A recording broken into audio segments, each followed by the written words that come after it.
who forgives your iniquities, who heals your diseases.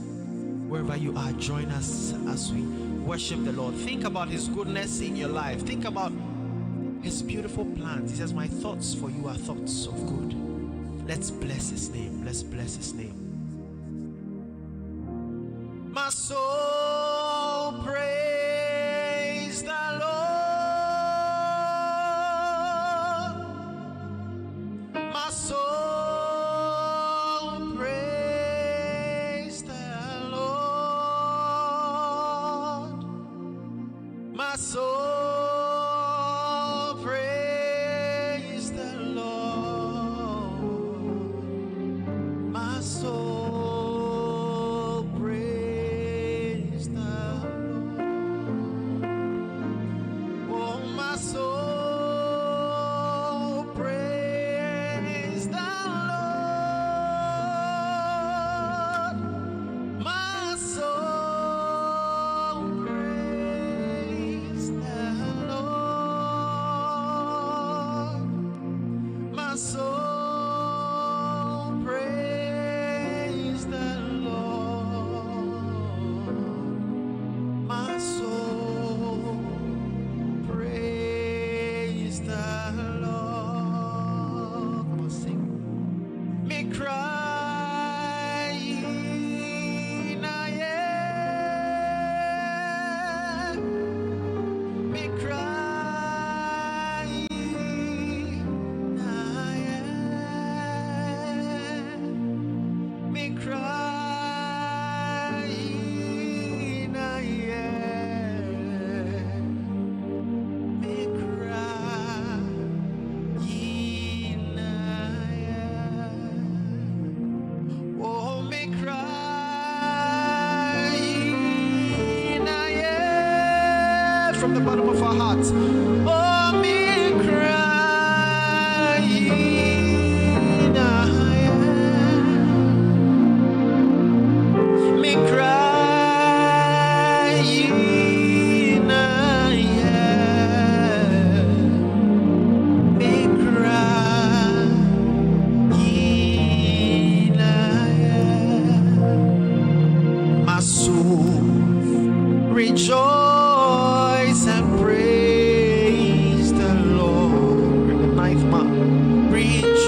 Se wakase o beshira me onye nipa na weni atra Yehowa ni mihrefu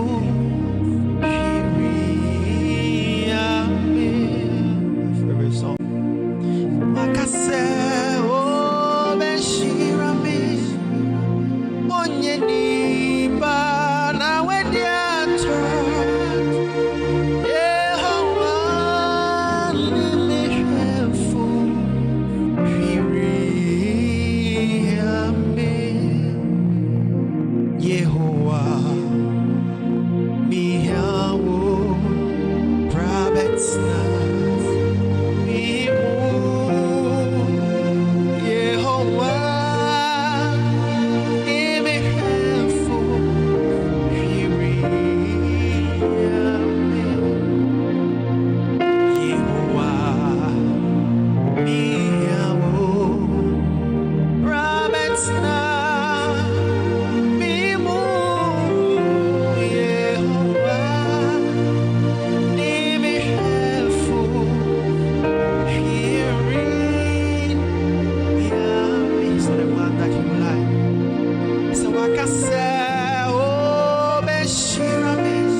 Trust in the Lord, and the one whose hope the Lord is. It shall be like a tree planted by the rivers, whose leaves will never wither. Believe the word of the Lord this morning.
Good morning and welcome to your favorite Sunday morning TV show, starting with a wonderful ministration by David Levin. Indeed, the Lord is our helper, and nothing shall by any means harm us, or nothing will we ever want. Hello. Jeez. How you doing? I'm good, actually. Yeah. I enjoyed this, was it dawn showers last night? It didn't rain at your area? Oh, yeah, it was like drizzling. Yeah. Oh, no, ours like it literally rained. Yeah. Mm-hmm. True. I enjoyed it. You know, in the estate where I am, I don't know what's happening. You know, multiple people's alarms started going on. I have to even go and check up on them this morning. Like cars? Their car alarm. Hey, so it was operation something I don't know. happening. I really don't know. You need to find out what's happening. And I think there was also earlier in the evening a medical emergency. Oh no. So the whole mood of the place was some way. And when the alarms are ringing like that, it's difficult to sleep. So yeah. It is what it is. It is what it is. But you were telling me today is Pentecost. Yes, today's Pentecost. Yeah. And you're asking whether Catholics celebrate it. But yes, we do. And so we're going to church from here, right? Absolutely. For my church, it's the central theme of the faith. Yes. The name of the church suggests same. Yes. Everything revolves around the Pentecostal experience, as the Bible describes in Acts 2 and Acts 10. So we'll be in church. We'll be in church to tap into the fire. You have to tap into the fire and change some things. Of course. Yeah. But it's been an interesting week. It has been. It really, really has been. Where should we even start from? From what happened? Lots of things happened. So of course there was the Public Accounts Committee, between Sam George and Asari. I mean, later in the week too, there was that famous, Quran and Bible incident. I'm not sure you want to touch on it, but got a lot of people talking. In the week as well, we also saw stories around Abronye, and his conduct and comments about the judge and the MPP's position and concerns around free speech. Yeah. Also in the week, we saw issues around the GN Bank, their license being, reinstated. And of course, the no-bet syndrome. We also read its head again after the family of the late Charles Emisa decided to sue. I was thinking, what a coincidence. After Bernard did Point of View on Wednesday, and then Thursday morning we see that suit. Yeah. Interesting. And the road minister is also in the news because the big push, people feel like it makes slow, small, So all of those issues and more. And I think that it's been an interesting week. Speaking of the big push, I used the motorway yesterday. I'm like, what the heck is going on? The big question is now, because only motorway. You know when you go to Eastleigh, there's some routes that you can. Oh, don't tell me the story. Don't tell me. Like when you're returning. There's no Eastleigh. And so that is what I used. There are routes the Trasaco area. Yes, there are routes that you can. So you went to Trasaco? Yes, I went. I hope you had a good time. I didn't go to have a good time. So I went around that area. And on my way back, I used the motorway. What? How are you guys doing it? Yeah. The motorway is I'm like, good Lord, never again. The motorway is a mess. And if it rains, oh God, you're in trouble. Oh, wow. But for some funny reason, the traffic has been managed well. My only concern really with the motorway is that, because now the better parts, like the more trouble parts, are like few and in between. Right. It's getting damaged quickly because the big trucks and everybody's using that same small patch. So when there's a pothole, you all fall into it. You're all falling into it. And I think that for some parts, they can make a little bit more trouble, right? So when you break and you're constructing a roundabout or whatever there, or you clear a part of the road, like at least pour something, there should be some continuous mitigation to make the roads at least more trouble, and the few patches here and there should be done. So I don't know why we are doing this to ourselves, but I think that the work is ongoing smoothly. And of course, when it rains, they do something that I really like. So for example, on holidays and weekends, they still pour water on the road to make it wet so that the dust doesn't become a problem. Because sometimes the dust becomes too much, you can barely even see the car in front of you. Oh, okay. So every now and then you see their big trucks, pouring water on the road to reduce the dust so that they do it quite well. Right. But making the road more trouble, I think that there's a lot more we can do. Every time I see a car spot on the motorway, it's not even funny anymore. And for me, my heart breaks, especially when you're going to work in the morning and a trotro has broken down somewhere and everybody have to come out from the church road. And now you see strangers standing by the road, start trying to stop cars, you know, and they do it at certain portions of the road where it's very, very unsafe, you know. So for me, it's a worry. And beyond even just the nature of the road, I think our transportation system also needs a proper relook at, you know. But it's, you get used to it. You know, it is what it is. This one they can't get used to it. Oh, no, this one they can't get used to it. No, you get used to it, I'm telling you. Really? Yeah. Because you have no ulterior choice. You have I could use Springtex. I could use what do you even call it? The East Legon. Right. But East Legon, I feel like there's traffic there. Springtex, it's just a long journey. But if I blaze my song, you know, I have some songs I listen to. When I blaze it in the car, I'll be home anytime. You know, so yeah. Let's quickly go through some of our promos. So we have The Blanksons, which is a drama series here on ChannelOne TV, a ChannelOne TV production which airs every Thursday at 7:30 p.m. Now, The Blanksons is a family drama, and so if you haven't tuned in, you should catch it right here on ChannelOne TV every Thursday at 7:30, with repeats throughout the week except Mondays. So there's some funny things in The Blanksons that you would love to watch, and so you should watch The Blanksons here on ChannelOne TV. A very interesting family drama involving a man, his wife, and his 2 children, and all the shenanigans that happen within the family setting. And so that is The Blanksons for you. Remember that The Blanksons shows every Thursday at 7:30 p.m. on ChannelOne TV, with repeats throughout the week except Mondays. Promises to be, as always, fun, right? You know, I feel like for all the characters portrayed in The Blanksons, you can pinpoint to somebody you know who is exactly that character. You know, and for most people, I think it is the Mensa in the show, which is Tajuddin, you know, who works here.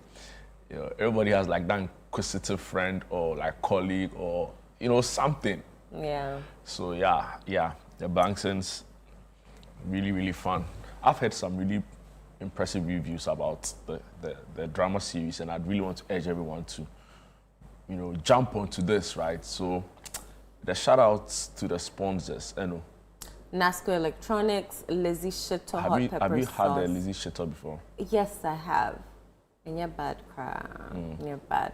Out and It's my favorite, by the way. Oh, is it? Absolutely. And then Everpack.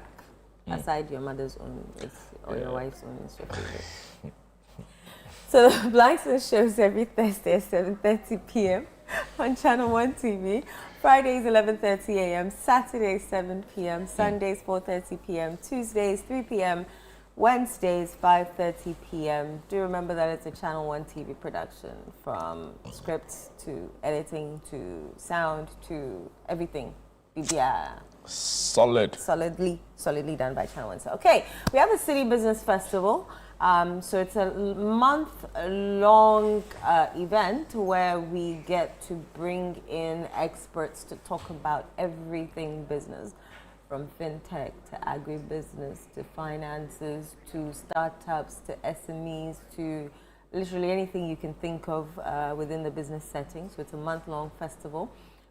There's on-air series. There are a variety of talks as well as events happening within the month of June, right? From 1st to the 30th of June, right here on ChannelOne TV, as well as 97.3 City FM. You do not want to miss it. And Jude's favorite, which is it the first time we're doing it? In a long time, I want to believe. Yeah. Yeah, so the Auto Expo. This month, next month, June, as part of the City Business Festival. And so we're encouraging you to join. Be a part of it. For me, join us. I'm looking forward to the very different conversations that will be on, you know, on the table for discussion during the on-air series. So for example, I expect AI to dominate very much in there.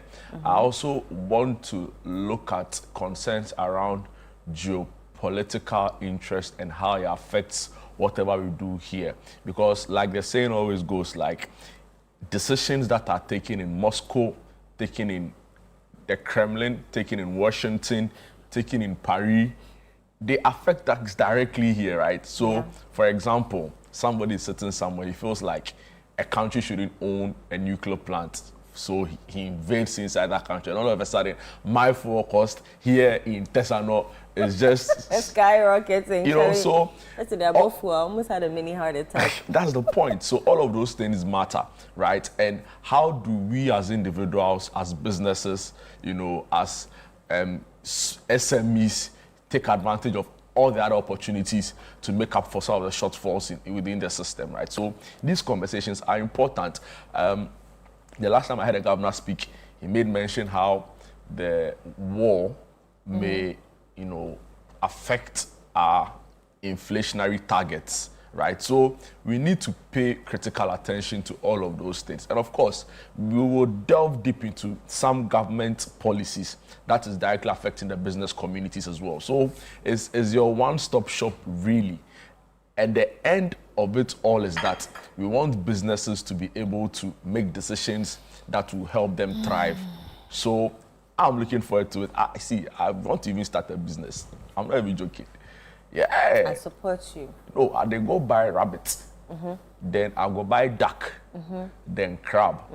Then I go do zoo farm. You know, the plans I have, you know, I just want some small support somewhere. Then I go do the thing, rear my rabbit. That's nice. Yes. Rabbit meat is actually very nice. They're cute. They're still very nice. You know, so there are enormous business opportunities. One time on Twitter, I saw someone ask a question: what business can I do with a 50,000 Ghana cedis? A challenge where say all sorts of things, you know.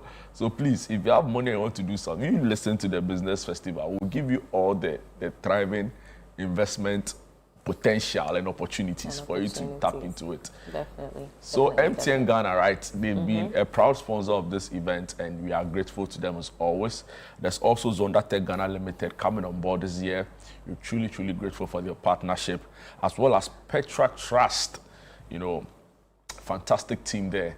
And of course, finally, Absa Bank, who actually are sponsors and partners for this year's event. So we say a big thank you to all of our proud sponsors for believing in the dream. Sometimes we say that, you know, it's easier for them to jump onto more catchy things, right? So let's parade half-naked people to come and march. You know, people like those things. You know, but one is like the very difficult, hard conversations. A lot of brands, you know, but these people or these groups of businesses believe that we need to support the next generation of Ghanaian businesses, right? And I don't know. I think that it's commendable that they have jumped on this, but we are hoping that a lot more will come on board, right? Right. So yeah. So yeah, join us here on City, as well as Channel One for the business festival on the 1st of June. Charlie. No, call 0205-973-973 for more information. Do the business and I blow. Abi, you remember me in I Paris. will go buy G-Wagon. Yes, and Rolls Royce. No, Dr. Oforisa has inspired me. Have you seen his Rolls Royce? I have. Charlie, I see the car, say no, I have to work hard. Car, you only drive it on good roads. You can't use the motor. I can't use motor. By the time you move, you have to change your shocks. Well, maybe by then the motorway would have been completed. So you know, I tell you that I can't buy a Rolls Royce and use it in Tema. On the motorway. No, as it is, as it currently stands. On behalf of all users of the motorway and Tema residents, we demand an apology. I won't apologize. No, you have to apologize. I'm sure anytime you pass there, you're thinking, good Lord, my shocks. So nobody in Tema can own a Rolls Royce. But Sarkodie owns a Rolls Royce, or am I mistaken? But does he drive on the Tema motorway? But he's a Tema boy. No, you can't say that. You have to retract it. No, fix the motorway. So to become perfect. Granted. But you can even use alternative. You can use beach road. So I'm saying, if you intend to buy a Rolls Royce, do not use it until on the Tema motorway. Right now. Like use the alternative route right now until it's completed. But can you do that of Uncle? Yeah, my roads are good, boy. I don't know what you're on about this morning. But I'm saying that I'm going to participate in the City Business Festival, create my business, buy my Rolls Royce and G-Wagon, and I'll cruise in town. Oh, they'll call me Big Baller. Oh, Charlie. I have no idea. So yeah, guys, please be a part of it. I've seen people ask me, can like law firms, audit firms, all jump on it? And the point is a big yes, right? Because even if you're a law firm and you're into litigation, you need to understand, you know, certain aspects of, you know, how the business community operates, right? It only broadens your exposure and your network. So please, yes, if you're a law firm, if you're an audit firm, if you are into, you know, finance administration, this is the platform for you. You don't only have to be a business, right, or only in service.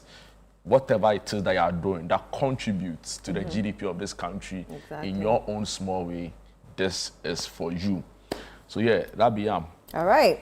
Good time to go into some of the portals, onto the portals. So ChannelOneNewsOnline.com, I have more rains coming. GMET cautions Ghanaians. Other stories you'll find on our portal. Kaswa New Market, several stores demolished for 24-hour economy project. Other stories, landmark ICJ ruling strengthens global right to strike. That's the TUC. It's people threatening us. Charlie, they don't chill. I won't chill, cry. Oh, they'll give you dates right now. This one, they're threatening us. So it's like a subtle threat. Muntaka says security recruitment, medical results to be released next week. Ghana welcomes Macron's push for reparatory justice on slavery. GN Savings set to resume operations with Elmina branch. GN Savings ruling could trigger more bank reinstatement demands, as according to Amin Adam. And Ghana's economy still needs work despite IMF exit. That is from our president. Parliament to host major African sovereignty conference. And African Kings Forum president urges solidarity amid South Africa tensions. And Hajj 2026, we're facing poor accommodation in Mecca, Ghanaian pilgrims are saying. Demolish all structures on waterways to curb flooding. That's from engineer Abdullah Mahama on the citynewsroom.com. Also here, several shops demolished at Kaswa New Market for 24-hour economy project. Global instability demands united action. The Speaker of Parliament to Commonwealth states. And the TUC hails ICJ ruling affirming rights to strike under ILO Convention 87. In the Volta region, Keta residents lament unreliable mobile network. And in the Upper West region, I beg your pardon, a man has died after swallowing 10 tablets of tramadol at Babile. The roads minister, Governor Kwame Agboja, says that over 2,000 kilometers of roads currently under construction. And GN Savings to reopen first branch in Elmina Indum, speaking over there. Mahama says Ghana's IMF program nearly derailed before we took over. And, you know, he's been speaking on the IMF exit again, and he said that we'll not have a kinky party like others did.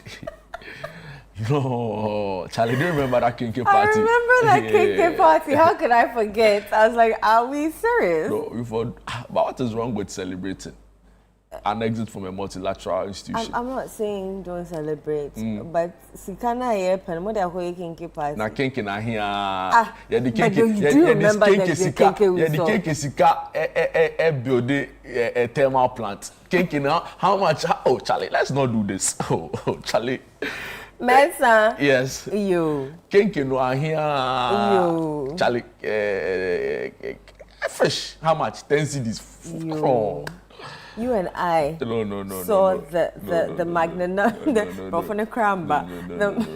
I mean, if the argument is that you know, we shouldn't be celebrating, you know, some of these wins because they are not moments of, they don't carry, or it stains our pride, right? Because after maybe 60 years of independence, you should have been able to build your country to a certain point where you are not persistently and consistently dependent on foreign aid, right? And the administration came into office on the promise of Ghana beyond aid, right? And at the time, they felt like the economy was in a good place. We had done what we had to do. We were managing inflation.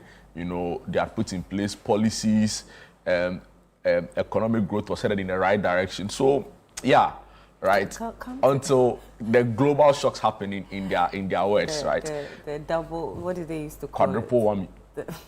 So we were saying the energy sector crisis, the Russia-Ukraine war, the COVID. banking sector crisis, and COVID. All came together to, derail the country's economic progress. But do you know that I think the previous government used to celebrate everything. Remember that e-levy cake? No, but that one, it wasn't a government thing. It was like a few individuals. It would be unfair to say it was a government cake. But I didn't know part of government. Well, some of the people that were not in government. Some of the people who were seen around the cake. It would be a little bit unfair. If you have seen the president there, if you have seen the chief of staff there, if you have seen Baumia there, if you have seen, But Baumia was there. Baumia was there. Yeah. But even that one, and to be fair, they explained what it was. Finish line. Yeah, but today, my today point you're is that playing the good advocate. I don't think I like this part of you. No. The point is that you're supposed to. My point is that it's supposed to be mischievous when I'm being mischievous as well. But you finish your headlines. The point is that the kinky, the money is for the kinky party. It can't build motorway. It doesn't matter. It could have done something. Done what? They could have written a report. It could have paid for a committee meeting. You sitting here, if you vex, you can take the whole Ministry of Finance staff to Kempinski and sponsor them lunch. What is kinky? But I won't do it. Yes, so that doesn't mean you can't do it. So if they are celebrated eating kinky, in fact, it builds togetherness and correct teamwork. So you have to. Anyway, Mahama said we won't have a kinky party like others did. I think the point is that they will not be celebrating, some of these things that really, because people feel like we should have been better off as a nation by now. And moving on, Eastern Regional Security Council halts construction of China Mall. They are spreading like a wildfire. It's going to be like GM Bank. Every district, there's a China Mall. One China Mall, one district. Yeah, because on the Springtest Road alone, they have 3. Are they? Maybe they belong to different franchise. Yeah. Oh, please, it's the same people. Okay. It's the same people. Moving on, health experts flag surge in lifestyle diseases among children. And Musa Dankwa yesterday was on the big issue with Umar Sanda, and he says that flag bearer raised fueling NDC tensions. And on the Seydou Nketiah's remarks on Haruna and Muntaka over,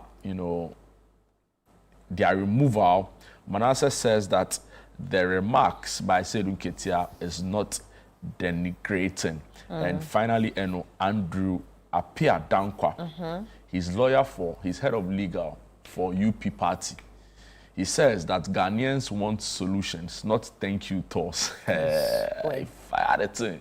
Wow. And that guy, he has so much fire. He once described the NPP as a reprobate party. I couldn't believe it.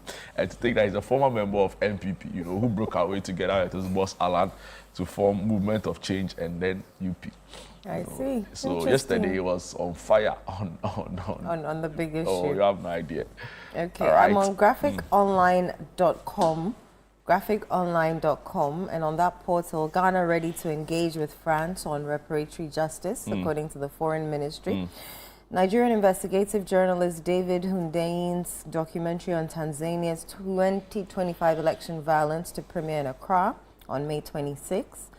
In Koforidia, fire destroys property in 6-bedroom house at Atichim, and Bole to get largest 24-hour economy market, according President Mahama has cut sod for that. ECG announces major transformer upgrade at Bachona. See the affected areas. Evacuation of Guineans from South Africa. Minority expresses concern about how ministry was handling foreign affairs.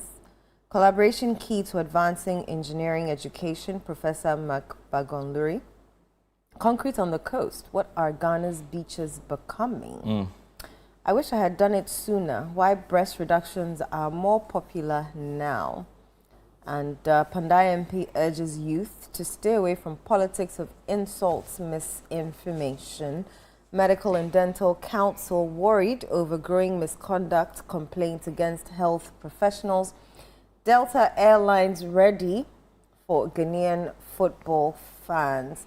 AMA hands over streetlights to Kantamanto Market to improve visibility and security for traders. Those are some of the stories on graphiconline.com. Jude?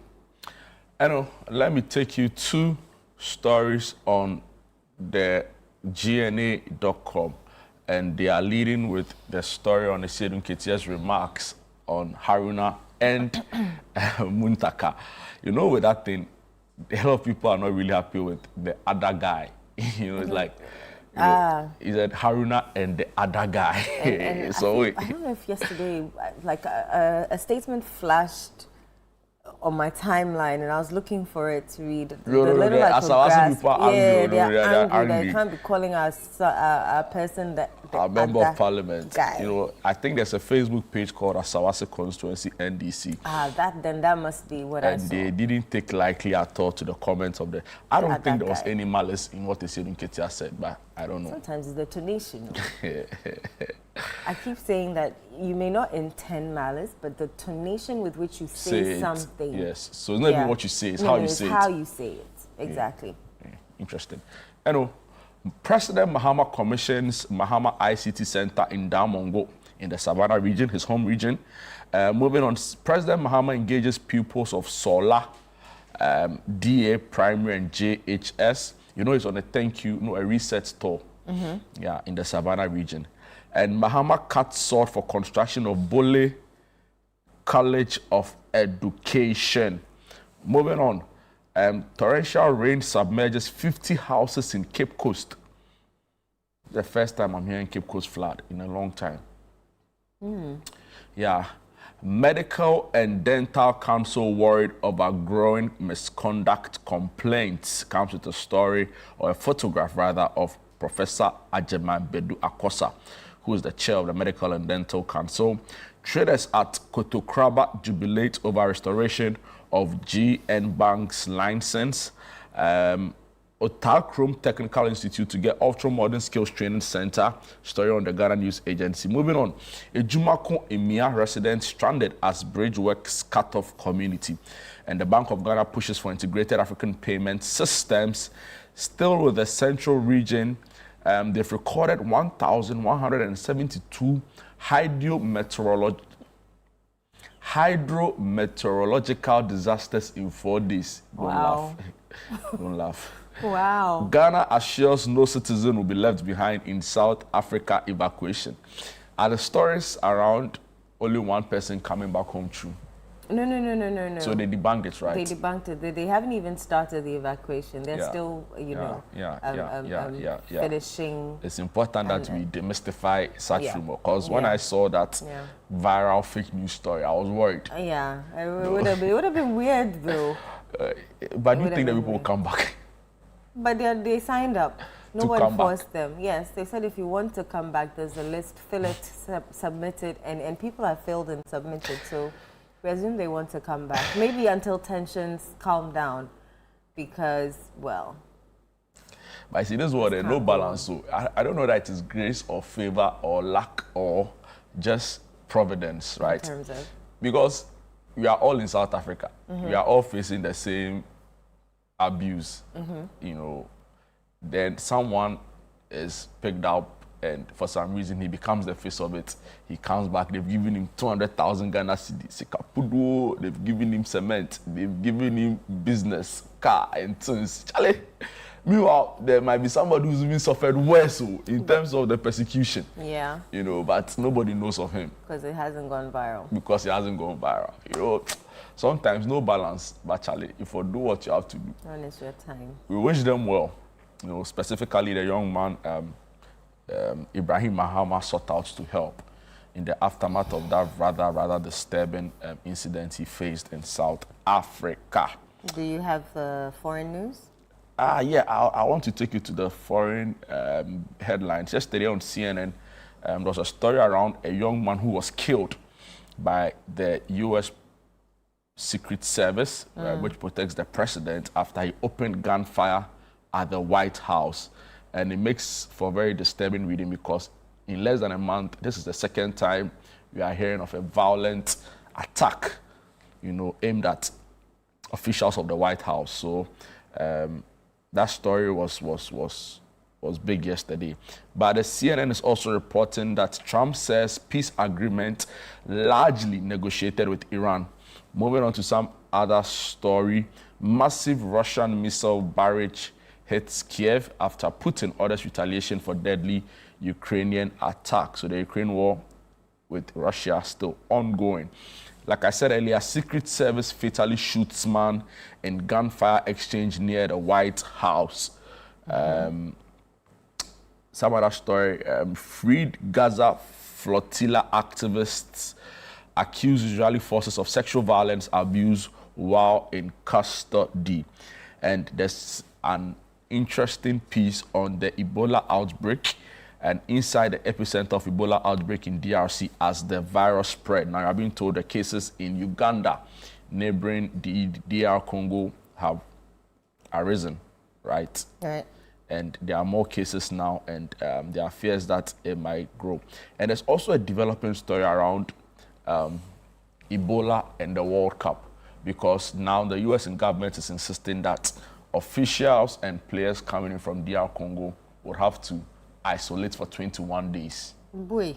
Yeah. Then they might as well head there now. Yeah. So, and there are fears that maybe some funds may also be restricted. So, it's a very dicey. Yeah, it's yeah. So you have to follow that matter keenly because other nationals from other African countries will be traveling to the US as well.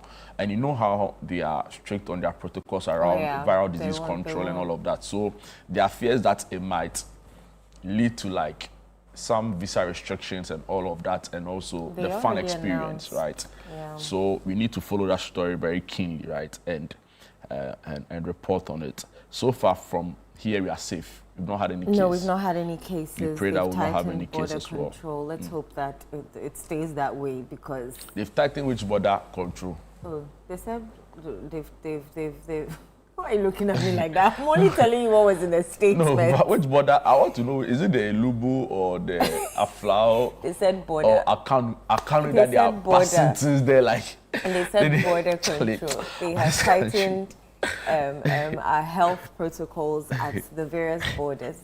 Do you know our Kanu border? A Kanu border? Yeah. You know, most of our borders are just like they're there, but the unapproved borders. Which borders have they tightened? They said borders. Which one? They said borders. So as if there are 355 borders in Ghana. They've tightened all of them. I assume from the statement. The Akanu border, they passed the thing like Barcelona playing football. They passed it. They passing things.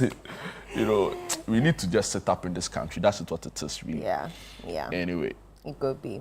Okay, let me quickly do the more rains coming. GMET is cautioning us, Ghanaians. And I think last year I sat here and said that sometimes your script, just shelve it. So that when it comes, you just change the date to... That's true. What's today's date? 24/05/26, because the thing will happen again. So the GMET has cautioned residents across the country to prepare for heavier rainfall in the coming weeks as Ghana moves deeper into the rainy season. Joseph Teteportufi, Deputy Director in charge of forecasting at GMET on the ChannelOne Newsroom on Saturday, May 23, said the recent rains are a sign that the major rainy season has started and warned that conditions are likely to worsen from June. According to him, the country experienced an unusual weather pattern early in the year with little harmattan and fewer cold and hazy conditions, which he linked to climate change. He stressed that Ghanaians should expect more rains in the coming days and months. Mr. Portufi said June is expected to record stronger and more consistent rainfall, urging people living in flood-prone communities and low-lying areas to take safety measures seriously. And the story reads on and on and on and on and on and on and on. So it said just prep yourselves for more rains. he says it's going to be heavier and stronger. And so if you live in a flood-prone area, you might as well advise yourself because more to come. But you see, and we've not even entered the peak raining season, right? Do we even know which one's the rainy season now? Usually it's June, July, yeah, so August. It started a bit early. Yeah, and my point is that, you know, and to be fair, it's not even raining, like, it's not a downpour. It's usually just like rain, you know, 15 minutes, 20 minutes, and it ends there. But like the kind of flooding we are seeing, it's quite devastating. Because it's raining longer. No? Are you sure? Friday it rained for like an Sunday, hour, no? Last week Sunday it rained. Yes. And Monday it rained. Monday it rained. So, but on Sunday's rain, it was in bits, right? So it rained like 15 minutes and it stopped. Then at 5 it rained again and it stopped. Then the evening it rained again and it stopped, right? Maybe that contributes to the flood, obviously. But, you know, in the past, it would have to rain like 40 minutes, 30 minutes before we see the kind of floods we are seeing. And I look at the Kanishi flood story specifically because it's an area I know. And Kanishi didn't flood like that. You know, like what it's could be shocking. accounting? I have zero idea. I'm sure human... Settlement. No, but the Kanishi First Light area has been like that. Settlement. You know, I think Aren't we the a drains... contributing factor? The drains are probably choked. Thank you. Because the people are throwing things haphazardly. Last time I saw someone throw something, and I'm like, in 2026, you're still throwing something. Well, they are doing it with reckless abandon. Oh, really? You know, and I think that there are also some developers who are building. So, for example, there's a high-rise building I saw, and they have placed the sand and the stones they are using in front of the house, which has like an open drain. So it has clearly blocked it. And I'm like, drain. You know, it will flood. Definitely. So it's not a flood-prone area. It's not, but the construction ongoing, in their wisdom, they place the sand and the stone there. You know, and I'm like, if you do this, it will flood. The water will not pass through its natural course. You know, it will end up in people's homes and even your own project. So I don't know.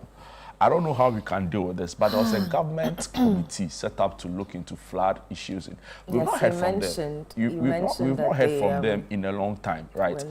I want to believe they are working behind the scenes. Other than that, all the demolition that has been going on at the Ramsar site hasn't yielded any it will take results. some time. It will take some time. What's time? How much time? Because we are entering the thick of the rain. As the GMET is saying, not my words with GMET. Why are you laughing now? As the GMET is saying. So my question is, if we're not going to see it now, then what's the point of demolition? Yeah. No, but you still have to demolish. Or it's for the future. You waited for people to sell the land and construct what. No, but crime doesn't have an expiry date. I was talking to some adults who were describing how beautiful the Ramsar site used to be. And all the ecological greenery and birds, unique birds that used to exist in that space. And I can't understand why anybody would sell those lands. It's either you don't know what a Ramsar site is, and then authority sits down, crosses their leg, watching you, and watches like you cartoons. Put up a humongous structure, and then years later come and tell you that you've built on a Ramsar site, so we're sorry, we're pulling it down. That's someone's, Charlie, that's money. People need to be held accountable. That's what it is. Yes. You know. Yes. Beyond the demolition, people need to be held accountable, regardless of who they are in the society, because someone sold that land, someone neglected to come and ensure that construction does not go on that Ramsar site. Do we know who is in charge of Ramsar sites and those ecological? I mean, you have like multiple agencies for sure, having some level of supervisory, administration of the place. So for sure, the Forestry Commission should be interested. Land use and spatial planning. I don't know if it directly falls under their purview, but if you are at that place and there are reports of people building in, because your name literally suggests land use, right? So yeah, I'll ask questions about them. The Environmental Protection Agency. Agency. Is that an authority now? I think. Authority, yes. Like, what are you doing? You can't tell me that you didn't know about it. And of course, the Greater Accra Regional Coordinating Council, right? You are responsible for security of the place. So for me, it's multi-sectorial, right? And everybody needs to come and account their role and whether they were negligent in their supervisory responsibility. Exactly. Because based on all that is available to us in the media, clearly somebody along the chain is sleeping on the job. And you can say, oh, we didn't. But they do church service there. They are shaking the drums. They are making noise. You can't tell me that I've not heard the noise emanating from there. We need to be very honest. It's unfortunate. And there are military people, allegedly, to see my words carefully. That's unfortunate. Based on some of the reports we heard, when some of the construction is ongoing, there are military people standing. That is serious. It's unbelievable. So I think we need to commend the minister for her courage to continue this. Yeah. But it shouldn't end there. I think that beyond that, they should, name and shame some persons and their role in this abuse. Yeah, definitely. Do you have any other story before? I think it's fine. It's fine, eh? I want to talk about Sedun Kete, but it's okay, Charlie. All right, so... Talk. You won't talk? No, I won't talk. Okay. I won't say anything. Okay. I'll say anything. All right, Charlie.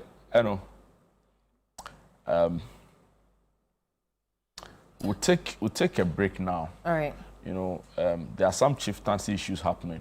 I hear in the Kropon and also in the Lantejan area, there are concerns. Right. Maybe in the coming week, as the issues develop, would focus on them more. So you know what to do. Just keep your dial right here on ChannelOne TV and City FM. We'll take a quick break. When we're back, there's a lot more right here on the show. Don't go away.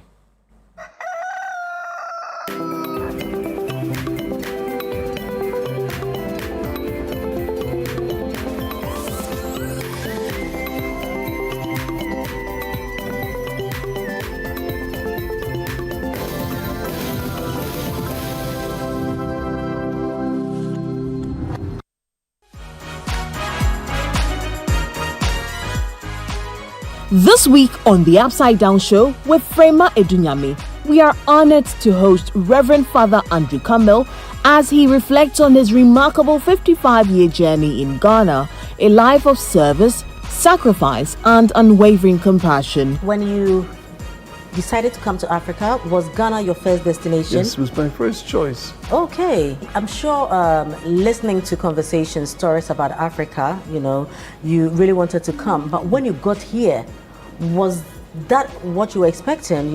What you saw, was it too much? It was hard, I'll be honest with you.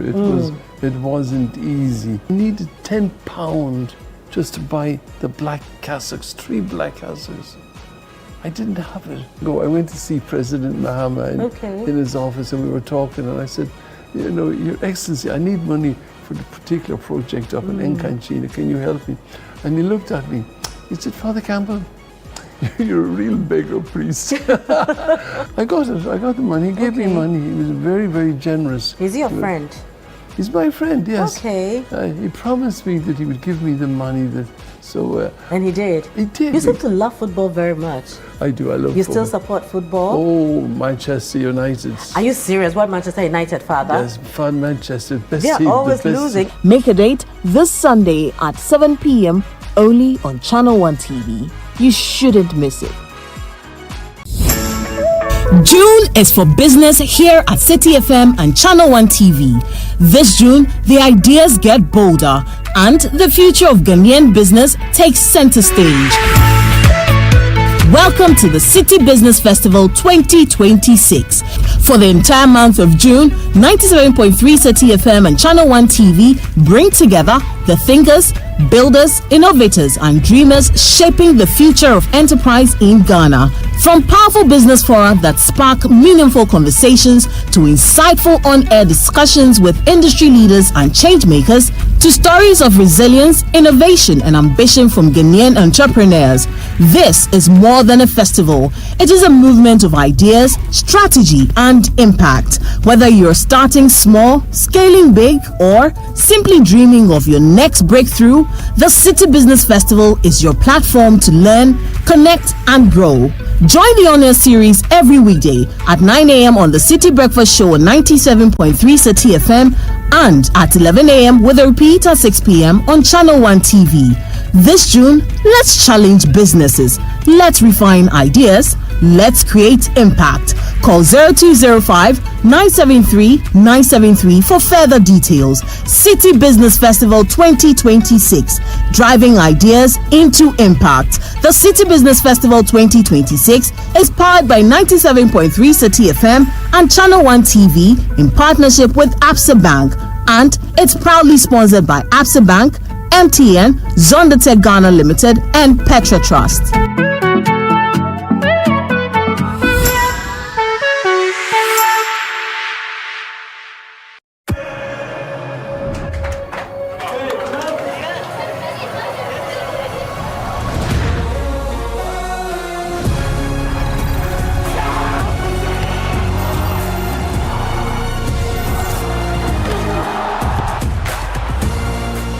June to 19 July, everything can wait. The FIFA World Cup 2026. Catch all 104 matches from as little as 98 Ghana cedis live on SuperSport, only on GoTV. From Accra to Buenos Aires, from Lagos to London, the world is locking in for the greatest football spectacle on earth, the 2026 FIFA World Cup. But before the first whistle cuts through the noise, there's a deeper rhythm to the game. Every badge carries history, every player brings a story, every number means something. Welcome to World Cup Central, only on ChannelOne TV. Hello and welcome to another episode of World Cup Central right here on ChannelOne TV. Your home of football intelligence with African energy and global perspective. We're taking you beyond the highlights, from powerful eye-opening stats to sharp breakdowns of every qualified nation to insights that change how you see the beautiful game. Their first appearance was in 1930 and their best finish at the World Cup was third place in 1930. That was a long time ago. Every Friday at 3 p.m. we serve it fast, bold, and electric. I'm high and I'm getting. Welcome to The Point of View. This is your favorite current affairs show here on Channel One Television. On The Point of View, we pick the right topics, get the right guests, and ask them relevant questions on issues that matter to you. With the complexities of the issues happening around us on a daily basis, it's the hard-hitting conversations and the probing questions of The Point of View. So what is the Public Account Committee's job? So what we do is to scrutinize, clarify, and find out why certain infractions have been made. What do these IMF programs try to do? The current program is for budget support. Okay. There are no projects attached. That teases apart the twisted entanglements of politics and governance, as well as religious and social discourse. The Point of View brings you the policymakers and duty bearers and drills down to the very bottom of issue. What authority do you have? The Point of View airs every Monday and Wednesday at 9 p.m. only on ChannelOne TV.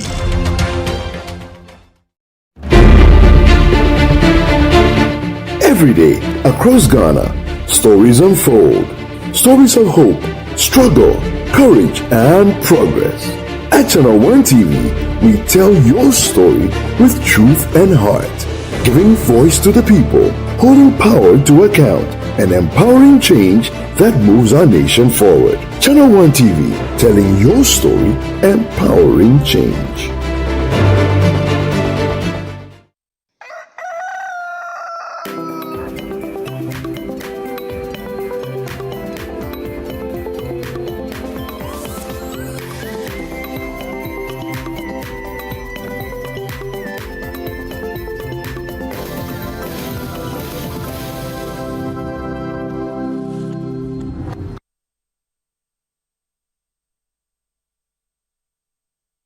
You're welcome back to Sunday Breakfast right here on Channel One TV. We're going straight into our health conversation, and we're talking to Dr. Kalsum Zakaria Adam, a public health practitioner and specialist maxillofacial surgeon. And we're talking about mumps, M-U-M-P-S, mumps. I remember when I heard of him, like, no, mumps, no, this is an idiom. Dog, how are you doing? Very well. How's your week been? It's been great so far. Yeah. You people are being sued, or some of your people. Yes, so plus the hospital you work in, right? Yes, plus the hospital I work in.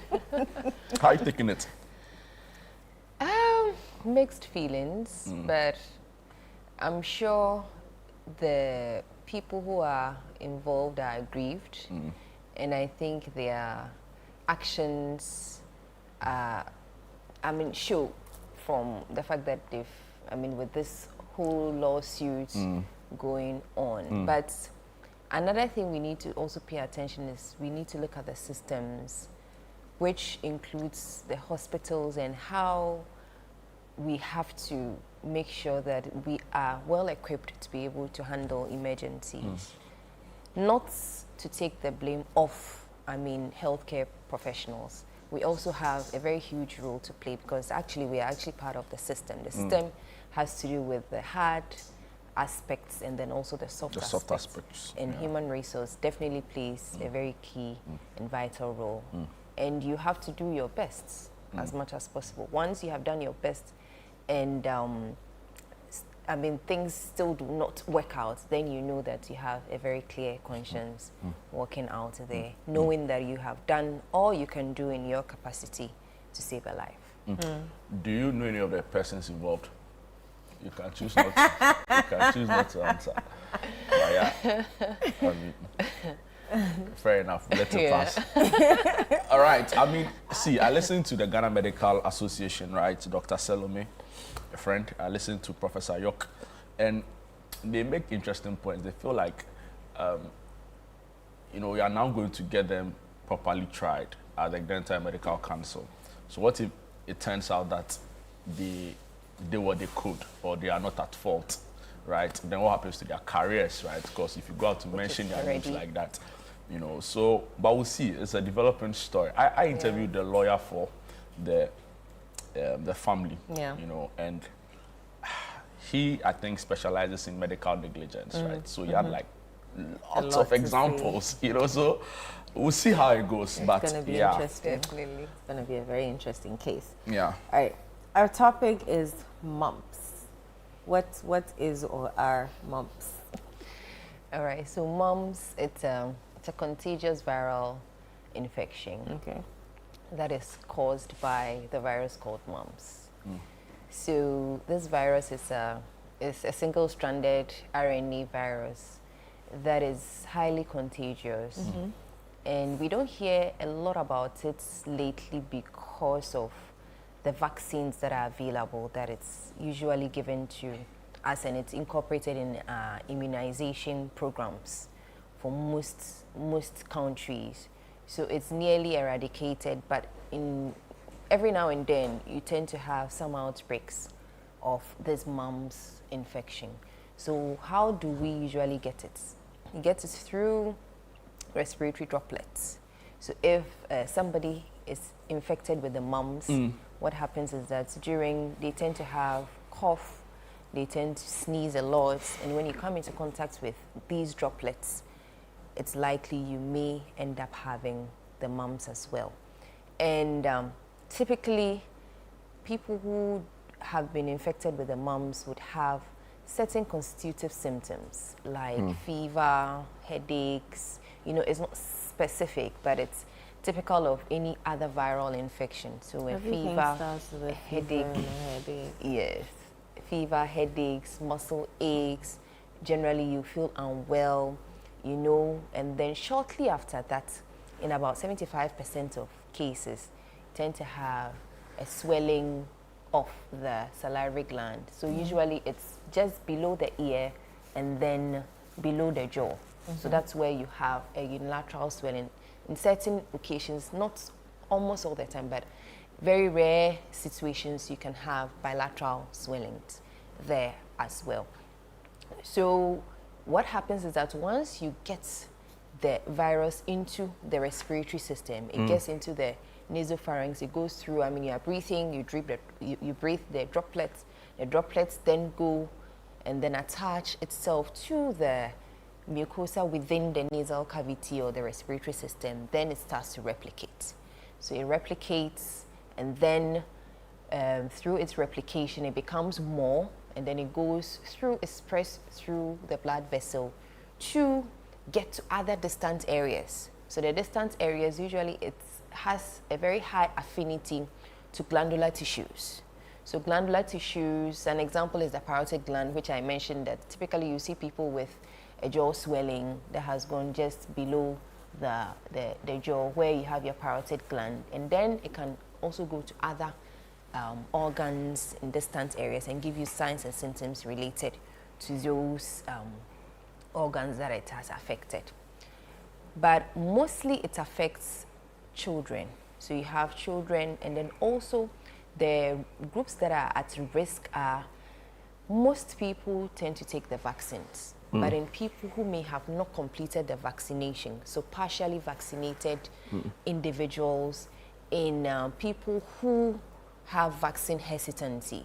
So you have a group of people, but then they have their own reservations when it comes to taking vaccines, and they do not take vaccines. So in such people, you tend to have some outbreaks happening in them, and also in crowded facilities. So in schools, that will be in schools, so in nurseries, in it can even be in our secondary schools, in boarding houses, you know, where we have some crowding, and then if you have one person coming down with this infection, it means that all those who are in contact can easily pick, because it's a very highly contagious disease.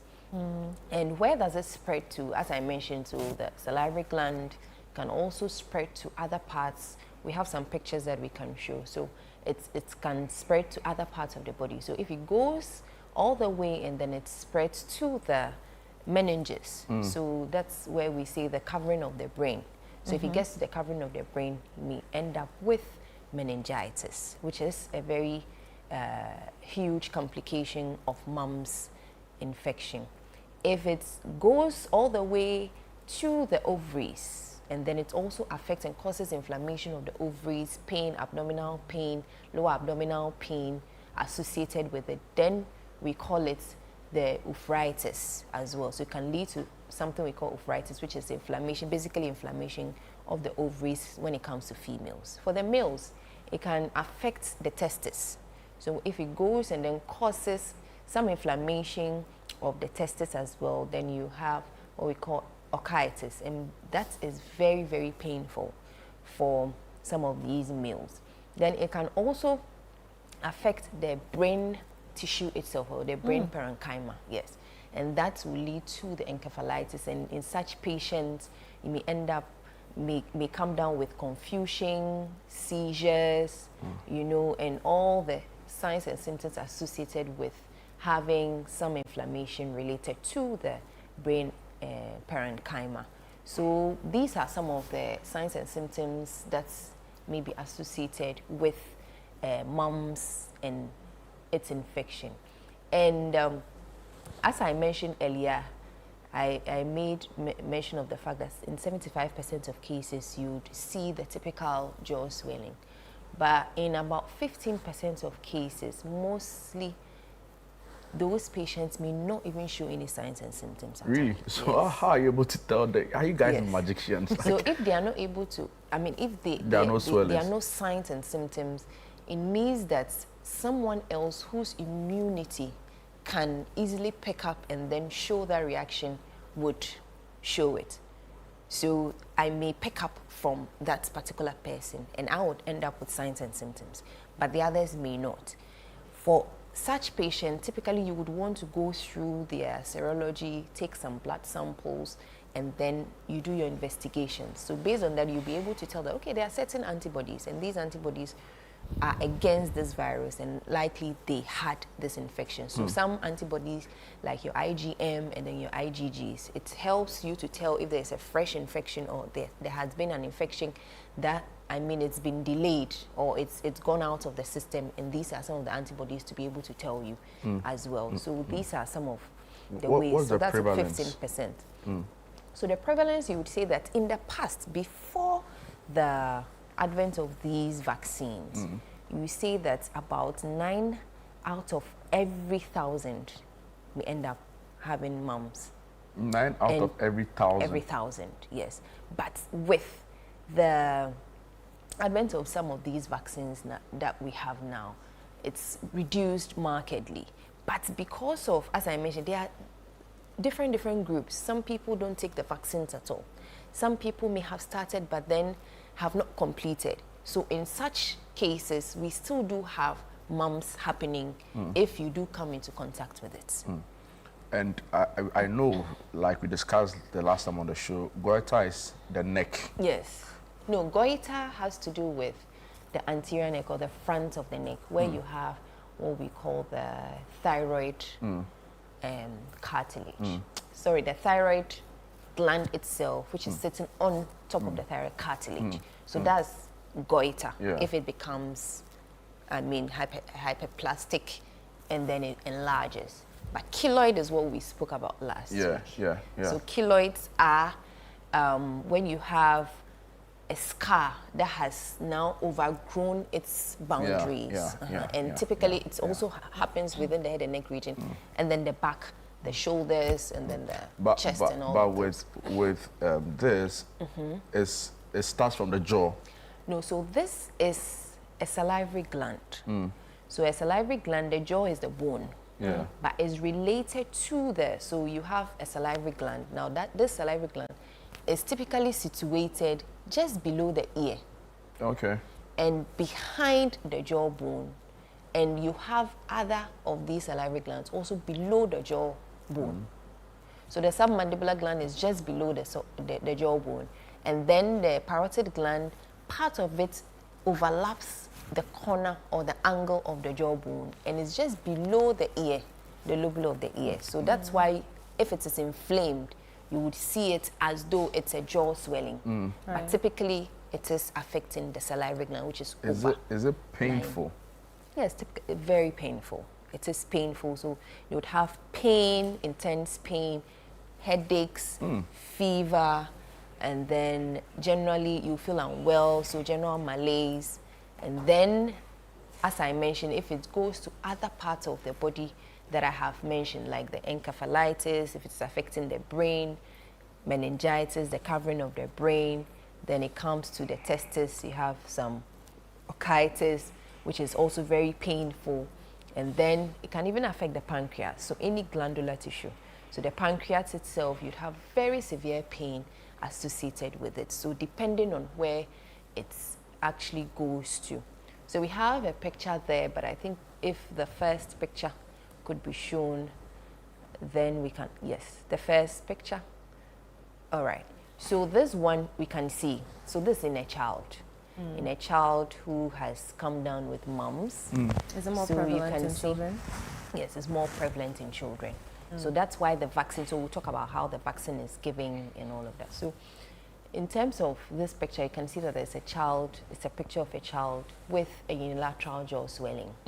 So unilateral in the sense that it's on the right side, and it is affecting the parotid gland, and you can see that the ear is lifted off.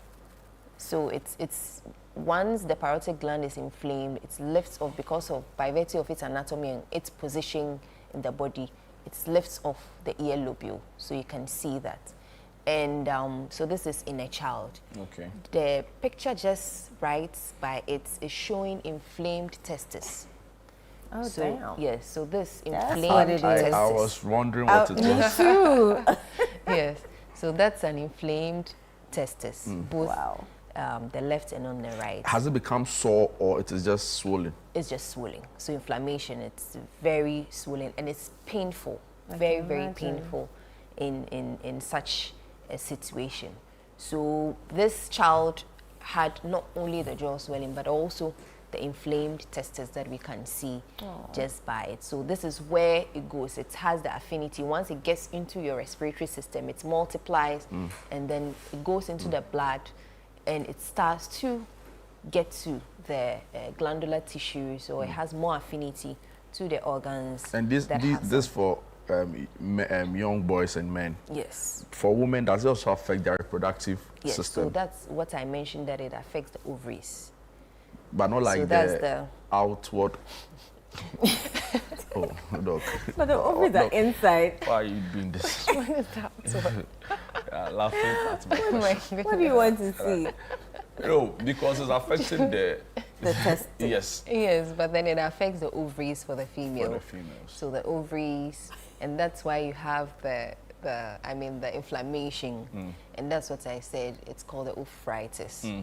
Where there's also intense pain either on the left or on the right side, depending on which ovary it affects. And they tend to have lower abdominal pain also associated. Doc, you mentioned that it's saliva transferred, but is it only saliva, or if you share things with a person who has mumps? Yes, so it's not only saliva, so it can be from respiratory droplets. So typically if somebody has it and then coughs, and then these droplets, you come into contact with these droplets, you're susceptible to getting it. Or the person sneezes, you come into contact with these droplets, you're also susceptible to getting it. Or directly with saliva. So these saliva, it could be that is directly, or you may have used some utensils, so formites, and then you pick the same utensils, use it, and then it gets into your respiratory tract, and then the whole process starts. If you have a weakened immunity, not vaccinated, you can come down with mumps as well. So what about sweat? Sorry? Sweat? No, not sweat. So basically just the respiratory droplets that you get from these regions. So there's another picture in the background. So it's also just emphasizing the areas that it can go to. So the middle picture is showing the testes, is an animation showing the testes. So you have testicular inflammation or enlargement. We saw the real picture in a child who had both the jaw and then the testes inflamed. The picture on the right side is also showing the inflamed reproductive system of the female. So you can see the ovaries. So typically it goes to the ovaries on either side, as we have mentioned, and then certain times they have tenderness associated with their breast as well. So you can see you would have some mastitis related to it. Then you look at the picture on the left side, it's showing the sagittal view of having taken the head and neck region. So giving you a picture of the brain and its coverings, and then the spinal cord. So if it does affect the coverings or the meninges of the brain, you end up with meningitis. Right. But then if it does affect the brain itself, or the brain parenchyma, or the substance of the brain, then you end up with encephalitis. So it can affect any of these structures with certain complications. And then another is the ear. I don't know if you have a picture of it, but in the past, one of the main complications of mumps is deafness, because it does affect the inner ear, causes distraction, and then these young children may end up with deafness. So, I mean, having the vaccine was one big relief to be able to prevent the formation and then the complication of having Is it in deafness. both ears or just where it's Where it affects.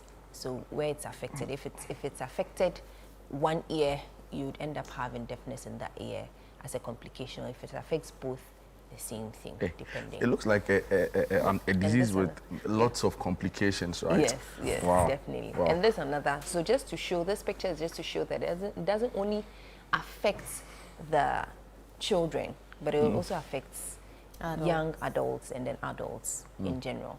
So this is another, but this is showing the swelling or the parotid that is affected is on the left side of this patient. So typically you would end how contagious is it? It's very contagious in the sense that when you come into contact with the virus, it takes some time to incubate and then you become infectious yourself. Sometimes we say that it takes about 14 days or 21 days for the incubation. Then you start to show symptoms. Now, for whoever who has been infected with the mumps virus to be infectious, most of the time, 2 days before these overt signs and symptoms, that's when the patient would be infectious. And then also 5 days after the appearance of the jaw swelling or appearance of the swelling related to the parotid gland, they are also very, very contagious. So one of the ways to control it is to isolate these patients. So isolate them, hydrate, make sure you are taking some antipyretics, painkillers to be able to reduce the fever, to be able to reduce the pain related to it, and then manage the signs and symptoms as they do come in, because most of the time these viral infections are self-limiting. They just need to take their course and the patient would be... You mentioned vaccination, and then also talk to us about how, how we treat this, because it sounds very painful. So for the vaccination, it's we have the MMR vaccination, which is measles, mumps, rubella vaccine. It's one vaccine that what we get when we're young. Yes. Okay. So usually around 12 months old, sometimes even 9 months old, you take the first shot. Then when you're about 4 to about 6 years, you take the second dose. And in certain times, people's immunity tends to reduce as they grow. So they are susceptible to getting another infection when there's an outbreak. So in such patients, you would recommend that they should take some boosters. Others too may not need boosters. So really it depends on how your immunity is and how your immune system is handling it. So that's how the vaccine is related to that. And when it comes to the treatment, I mentioned there is no particular treatment for the regular infection where you have the constitutive signs of the fever, headaches and all of that. You manage those symptoms as and when they do come in. So you hydrating as much as possible, eating properly, being isolated, because as I mentioned, from the moment you have the swelling, 5 days from that time, if you come into contact with such a patient, you're likely to come down with the mumps infection as well. So that's, and then some ice packs, because of the pain related to the gland that is affected, you can do some ice packs to soothe the pain together with the systemic analgesics that you may be taking at the time. Then, depending on the complications that may happen, you can manage the complications as and when they do happen. In patients who will not actually end up clearing the infection, then you would manage the complications depending on how they do happen. So that's basically how to take care of patients with mumps. So there's no isolation, treatment. Very important, yes. Isolation is very, so it's self-limiting.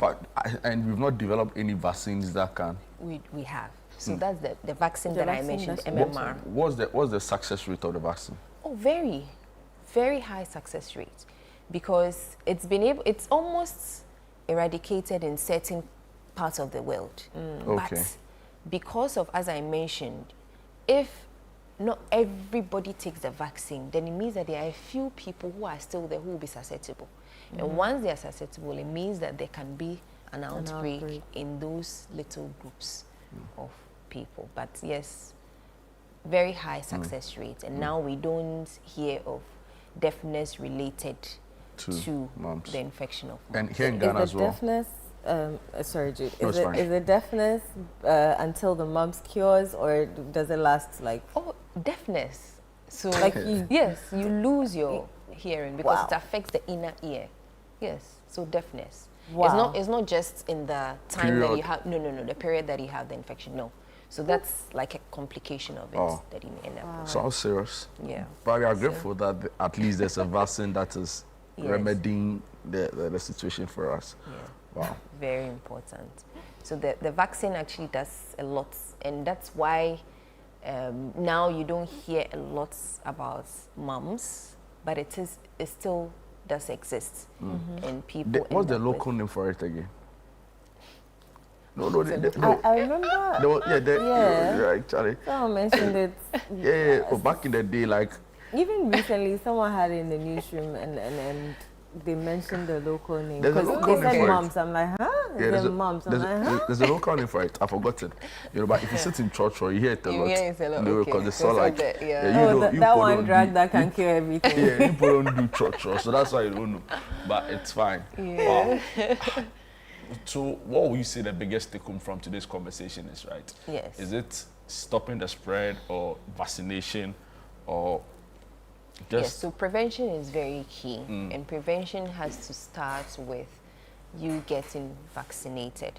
So if you have, parents need to take control over that and know that they need to finish or they need to complete the vaccination for their kids. So at birth or in early childhood, the first dose is given, and then in later childhood, at about 4, 5 years, 6 years, you get the second. So make sure that you have completed the vaccine when it comes to mumps, which is usually it comes in the MMR solution. Now it's even MMRV with varicella added to it, so that you get all of those done. And if you do contract it, you need to quickly get isolated.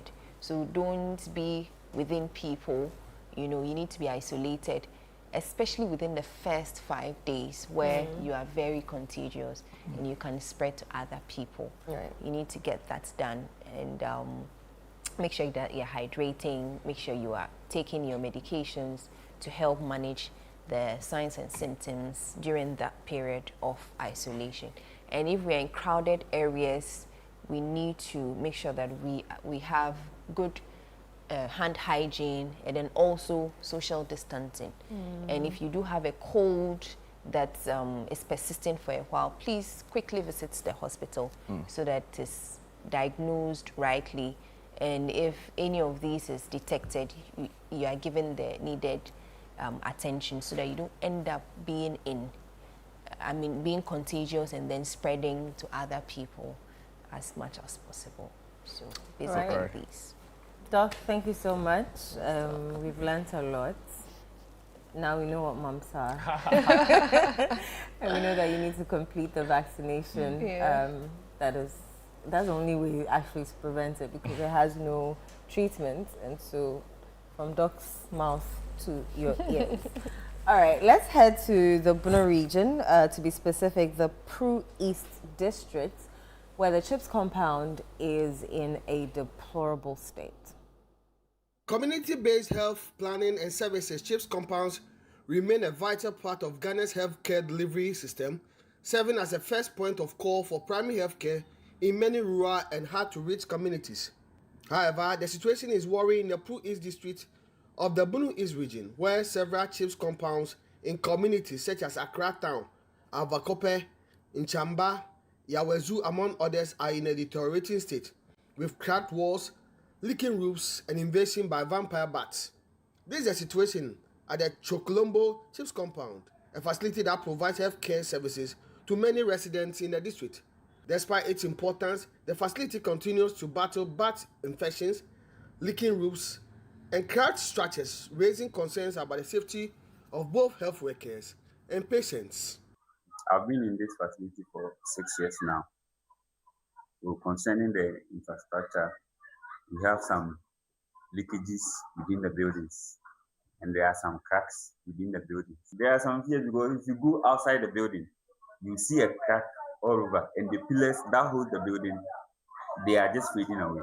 Residents of Chocolombo community have been sharing their concerns about the condition of the CHIPS compound and the urgent need for rehabilitation. The here is a hospital where boy the kasa hospital na boy na eboa. But obit me yara na jofa kwani so nye aha na omba di na omo ahwe. Nti yare no kofo ngakra na omo de wa hospital yi. Nti yasra mo se yasra ban any MP for so me hospital yi mai. Clinic no eba ha no aboa ye papa ewo aha no ye wo no doso.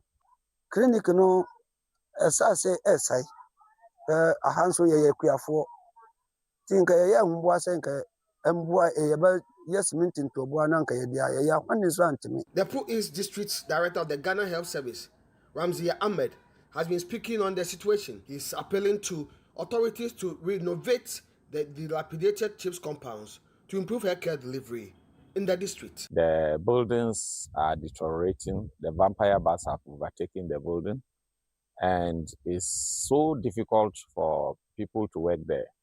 The nurses we have put there are facing a lot of challenges. We've talked to the Honorable MP, we've talked to the Honorable DC, and recently they requested for our proposals. So we have written proposals and delivered them to the DC and the Honorable MP to see how they can help us. The Chocolombo Chips compound and other chips compound in the Pro East District are in a distressed state and they need support. For ChannelOne News, Michael Saponifum, Chocolombo Community, Bunu East Region. Community-based health planning and services CHIPS compounds remain a vital part of Ghana's healthcare delivery system, serving as a first point of call for primary healthcare in many rural and hard-to-reach communities. However, the situation is worrying in the Pro East District of the Bunu East Region, where several CHIPS compounds in communities such as Accra Town, Avakope, Nchamba, Yawezu, among others, are in a deteriorating state, with cracked walls, leaking roofs, and invasion by vampire bats.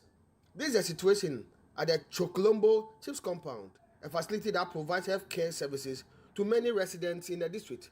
Despite its importance, the facility continues to battle bat infections, leaking roofs. So that is the state of affairs in the Bunu region, and concerns are that healthcare delivery has become a major concern for residents in the area. Also, we are being told that, in fact, for some residents there as well, they have no other alternative, right? So it makes it very difficult for them to be able to get the necessary healthcare that they deserve. But government, you know, they have been speaking on the whole CHIPS compound initiative. Mind you, they also brought together what they call the free primary healthcare policy, where some of these healthcare facilities are supposed to be built in some of these districts to cater for primary healthcare needs of residents in some of these districts, right? So we'll cross over to our correspondent to follow the story, Michael Saponifum, to get the latest with this story. Hello, Michael. Good morning and welcome to Sunday Breakfast. Thank you very much. I trust you are doing well. Yes, I'm doing very well. Yes, we watched the video and the report you filed, and we look at the state of the CHIPS compound, and we are wondering, right, how long has this been persistent? Thank you very much. It has been there for long.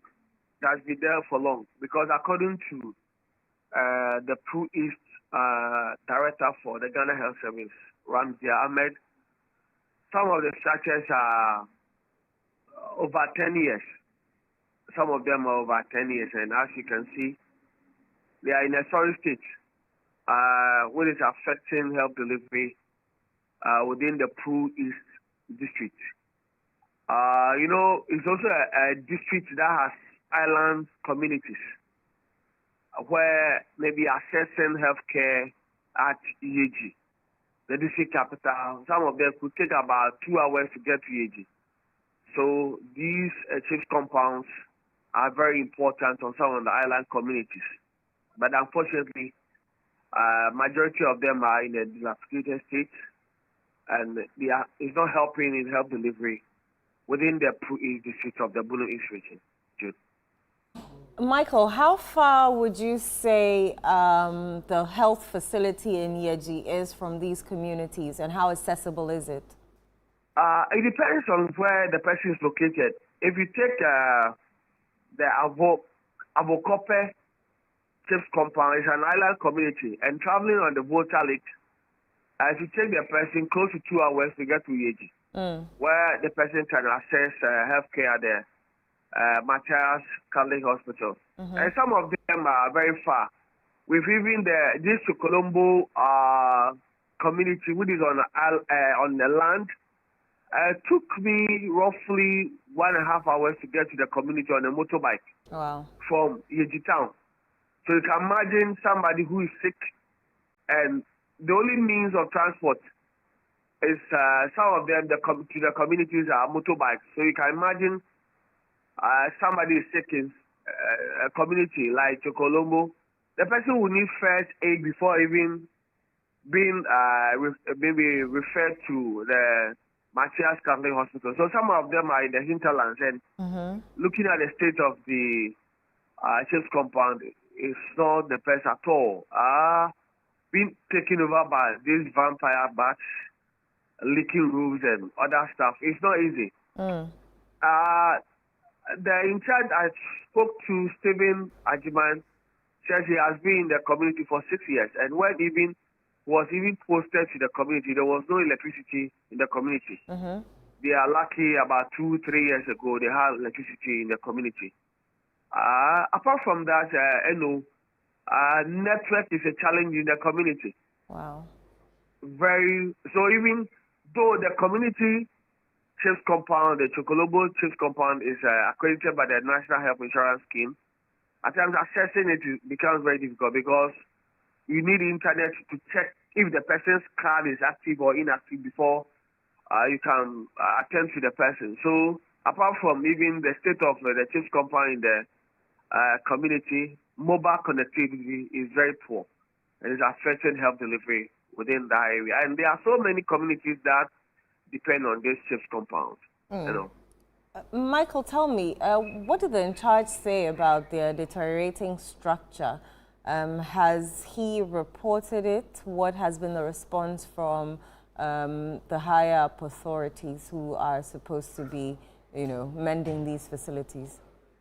Yes, the authorities are aware. According to the Pro-East Director of the Ghana Health Service, Ramsey Ahmed, he has reported the issue to the the Pro-East District Assembly. He has written officially to them. They have promised to come to do something about the situation. But as we speak, we are waiting patiently at what the Pro-East District Assembly will do about the situation. There are about close to 5 Chiefs compounds in this state. We have the Avokope, which is an island community. We have Accra Town. We have Chokolombo, where I visited. We have Inchamba. We have Lambu. They are all in a deplorable state. And in fact, sending health workers to this community is not easy. It takes somebody who is so committed to go to such a community because the structures are not the best at all. Right. Beyond the facility, what about healthcare delivery? Are they able to deliver adequate healthcare to the people? Do they have adequate supply of items for taking care of the sick? Oh yes, the district, they are doing their best. Despite the challenges, they are doing their best. But the facilities, the Chiefs compounds are the main challenge because and one thing is also another challenge is accommodation for the staff.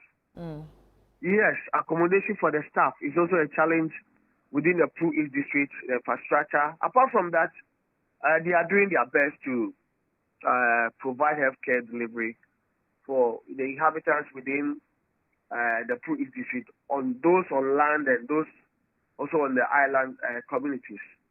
When you say accommodation for the staff, so then where are the staff staying? How are they commuting to work day in, day out? Some of them stay within the Chiefs compound. Others will have to rent within the communities that they find themselves. And normally, I don't know why, when they are putting up set structures, they don't attach accommodation. It's just like some of the schools across some of the districts across the country, they put up classroom blocks without even staff accommodation. Right. So the same thing pertains to some of the Chiefs compounds. There are no accommodation. and it becomes a challenge. And unless they rent within the community, and if communities where accommodation is even a challenge to get, that means they have to live close by communities and be able to go to work daily. So that's a challenge as we speak. And apart from the infrastructure of the Chiefs compound being in the storage state, I know. All right, Michael, hold on for me. We have the director of the Pru East District of the Ghana Health Service, Ramsey Ahmed, on the line. Good morning, sir. Good morning. I hope you're well. Yeah, by the grace of God, we are fine. We thank God, except that the Chips compound in your district is not well. Sure, it's not well at all. Tell us about that. How long has this persisted? Well, for buildings, it takes time to deteriorate. So it has been a while for now. But for the other challenges of engine boots and how we come in with getting to the island, that one has been there for almost the entire period, about 5 years now. The deterioration it begins with the vampire bats. So now you see that they have entered the ceilings and has broken the ceilings to the extent that the ceilings are falling apart. Then the buildings too are cracking. So these are the main challenges we have with the facility itself. The building itself is cracking and needs serious renovation. Some are leaking. The roofing sheets are old and they are leaking. And so these are some of the challenges we have with the buildings itself. Mr. Ahmed, as director of the Pru East District of the Ghana Health Service, what are you doing about these challenges that you just mentioned? Yes, so for the challenges, we have been putting it in our annual reports. When we have annual reports, we indicate our challenges in there. For how many years have you been putting it in your reports? For about 5 years now, we have been putting it there. And then of recent, the MP showed interest. And he liaised with the DCE and asked that we should estimate the cost of renovations per Chiefs compound. Right. So we're able to do that. Just that we don't have a state officer. So to be able to do correct estimates is a challenge. So we will be able to tell you the ceilings are broken, the walls are cracked, these ones are done this. But the actual quantity, the cost and the quantities that we use for the renovation, we don't have the technical know-how. So we still relied on the district assembly engineer to do some of these things for us. So we're able to put together some proposals for the Chiefs compounds. Especially Avokope, Chokolombo, they need serious touches so that we can put the building in shape. Then the others, they have mild challenges. But if we don't tackle them now, we don't know what will happen tomorrow. And so places like Inchamba is very far. It's one of the farthest communities, even though it's not on island. And where Inchamba is situated, it has about 12 other communities it takes care of.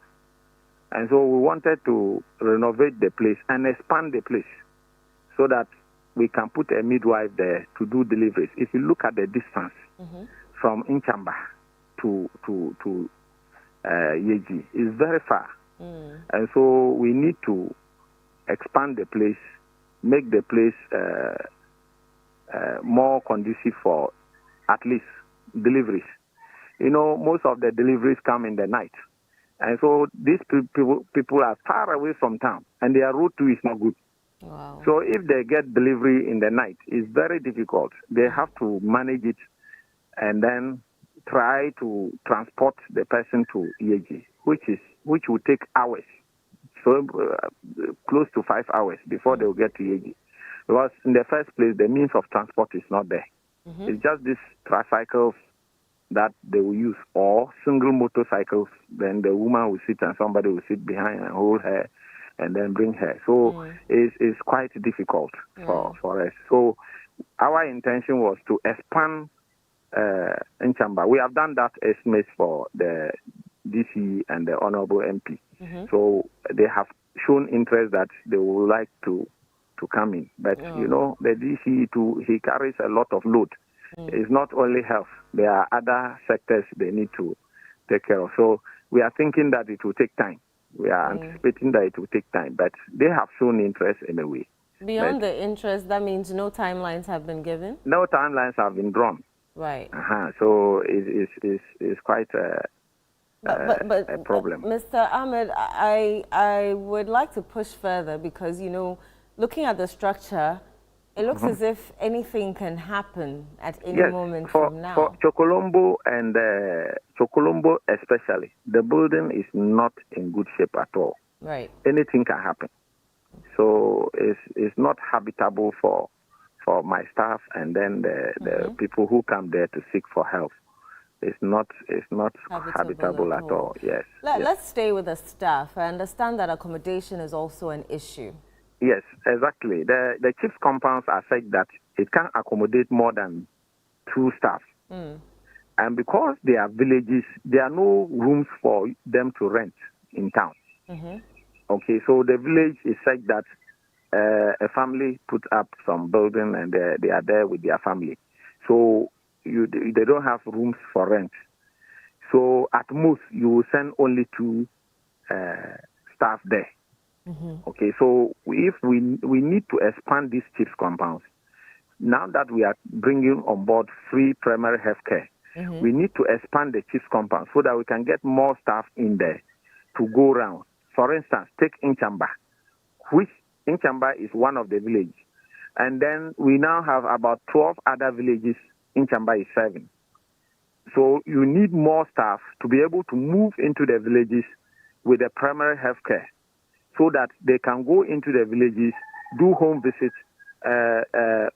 attend to aged people, then attend to pregnant women, because we are now taking health with the free primary health care to the doorstep of the people. Right. And they are not going to pay anything for it. So we need to make them mobile. We need to make them stationed at Inchamba, which is far away. It's not conducive for somebody to stay in Labon and move to Inchamba before they can now move to other villages to deliver service. So if we are able to expand such facilities, then we can put about 4-5 staff in a chief's compound. But as it stands now, we have only 2, at most 3. At most 3. And in that 3, it means that they have to pack themselves in that small chief's compound, use part of it for health service delivery and part for their accommodation. So this is how we are dealing with the situation as of now. Very, very sad situation there. Mr. Ahmed, what assurances then can you give to your people, which is the health personnel in the Pru? Well, we keep encouraging them as management. We keep encouraging them that they should do the little that they can. And then let's hope that as we are flying the proposals around, somebody or some philanthropist or the government or the DC and the MP can lobby for people to come to our aid. And then we'll be able to expand the facilities and make it comfortable for them to work. In fact, people in Inchamba, Avokope, which is an island, that island, it takes us 2 hours on the lake before we get to the facility. Okay, so, and they are there, they came complaining to me that even the vampire bats, they don't know how to even keep their food, because in the night, if they are asleep, the vampire bats, the droppings will drop on their food. So they have to find a place, keep their food, cover their food. And when it is raining, it's more worse because of the leakages, it leaks the vampire bats, their droppings into the room, and the whole place will be smelling. It will take a long time before it will dry, and then the smell will reduce. So these are the challenges we have. But we keep on encouraging them that they should exercise patience and then do their best, whilst we hope that authorities will come to our aid to renovate at least renovate. But we needed expansion because we need renovation and expansion so that we can put more staff there, especially with the free primary healthcare. We need more staff to go into the hinterlands to be able to deliver the service. Mr. Ahmed, I want to quickly ask you before I let you go. Can you not escalate the issue to the Ghana Health Service here in Accra, the head office, or even to the Ministry of Health? Well, we have a channel of communication. All these ones, we have to pass it through our regional health directorate. Right. Then they will carry it forward, which we have done. But like I said, in our annual report, we keep on, these things keep on coming. It doesn't seem like a priority to them. How do we stress on the fact that this is a priority?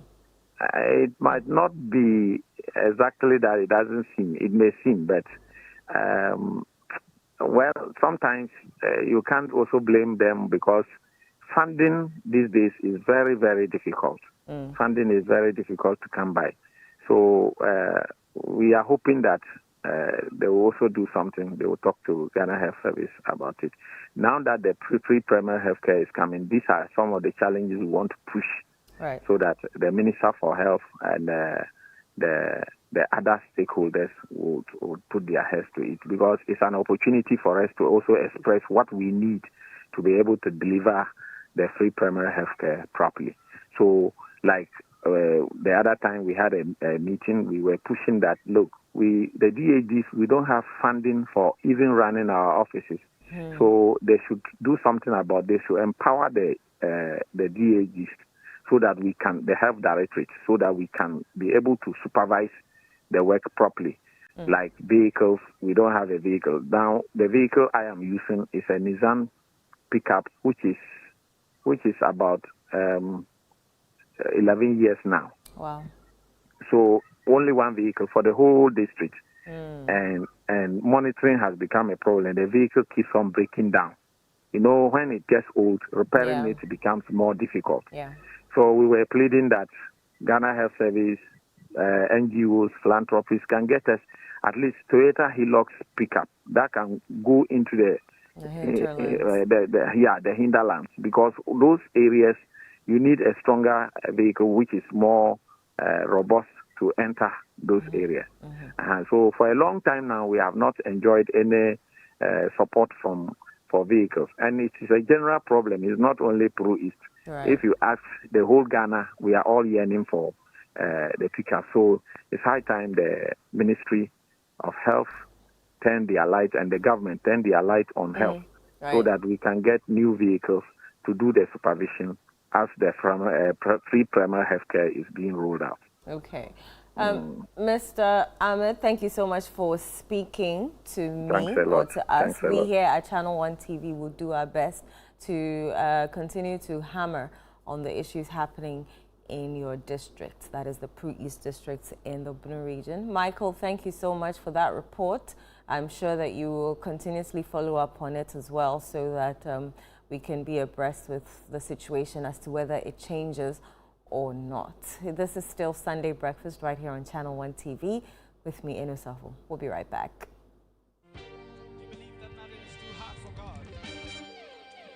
That could not hold him down. On the third day he rose. For this you and I will dwell in hope. My heart will be glad and my tongue rejoice, when they know to me the path of life. He triumphantly rose from the dead.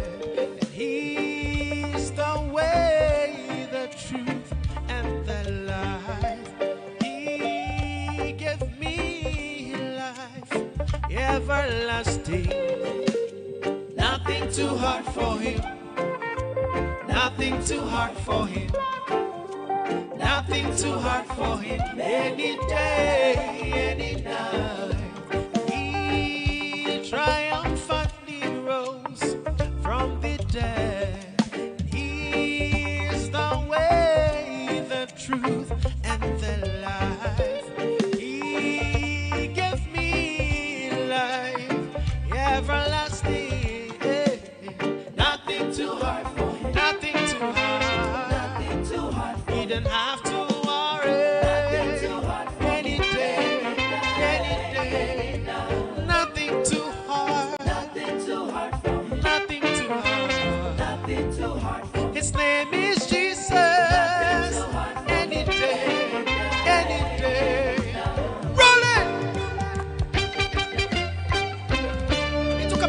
serve the saints of the world that I and I might be saved. Go, go! Seated on the right hand side of the Father, all power in heaven and earth is his, and no other. At the mention of his name, every knee shall bow and confess Jesus Christ is the King of Kings, nothing less. Seated on the right hand side of the Father, all power in heaven and earth is his, and no other. At the mention of his name, every knee shall bow and confess,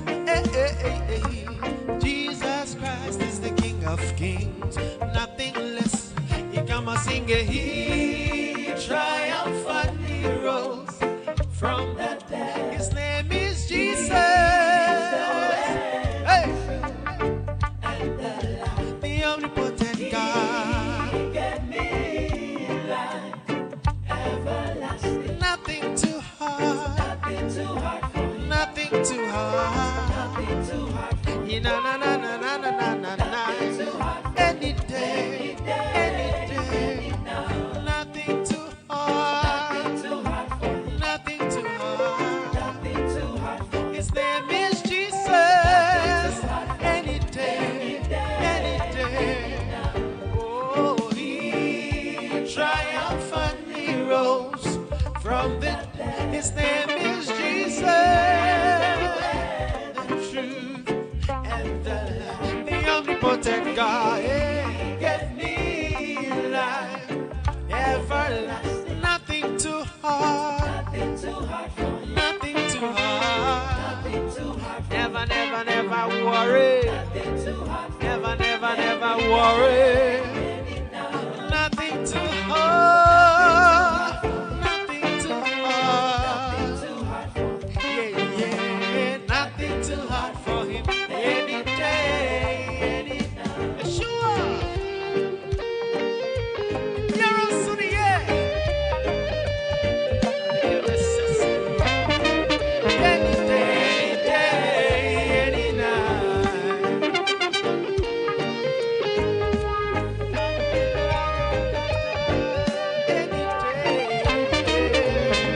Any day, any night. Blessings. All right, this is going to be our final song for the day. Oshaunsa, we are handing everything over to God. Hallelujah.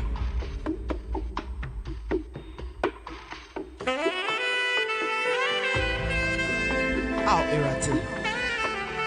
Say, and come on. Here shall we.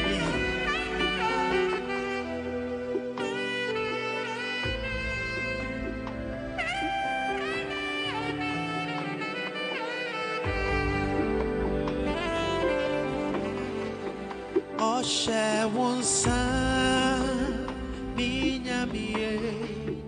Oshewunsa minyamie. Obeye amame umrepemu. Oshewunsa minyamie. Oshewunsa.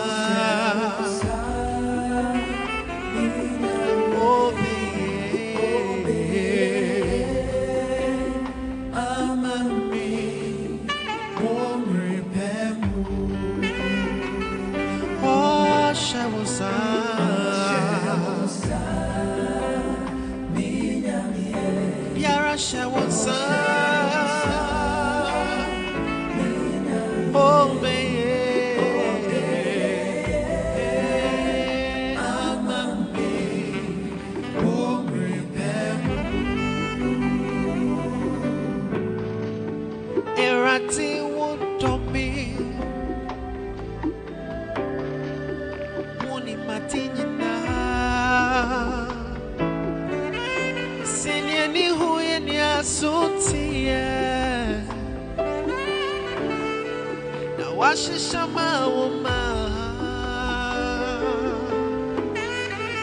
Why I didn't you know fe. Boom repebu. The memory repa. Yana to be intasi. Erati would be Uni Matina Senior Nihuya Sutia Nasha Shama woman. I didn't know fe. Oh.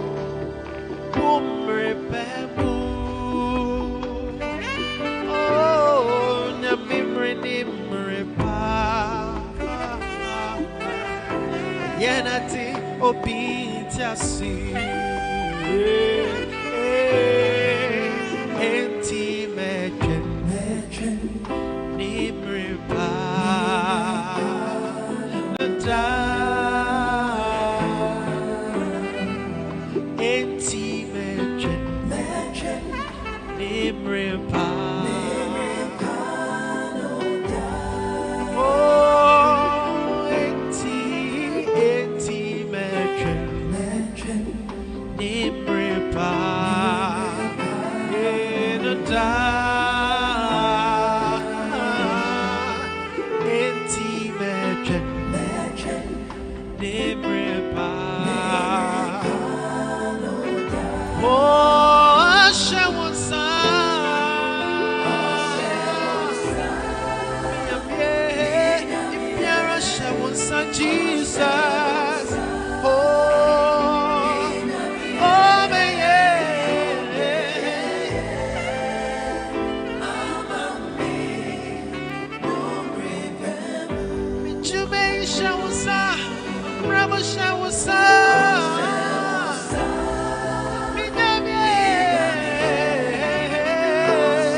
God bless you.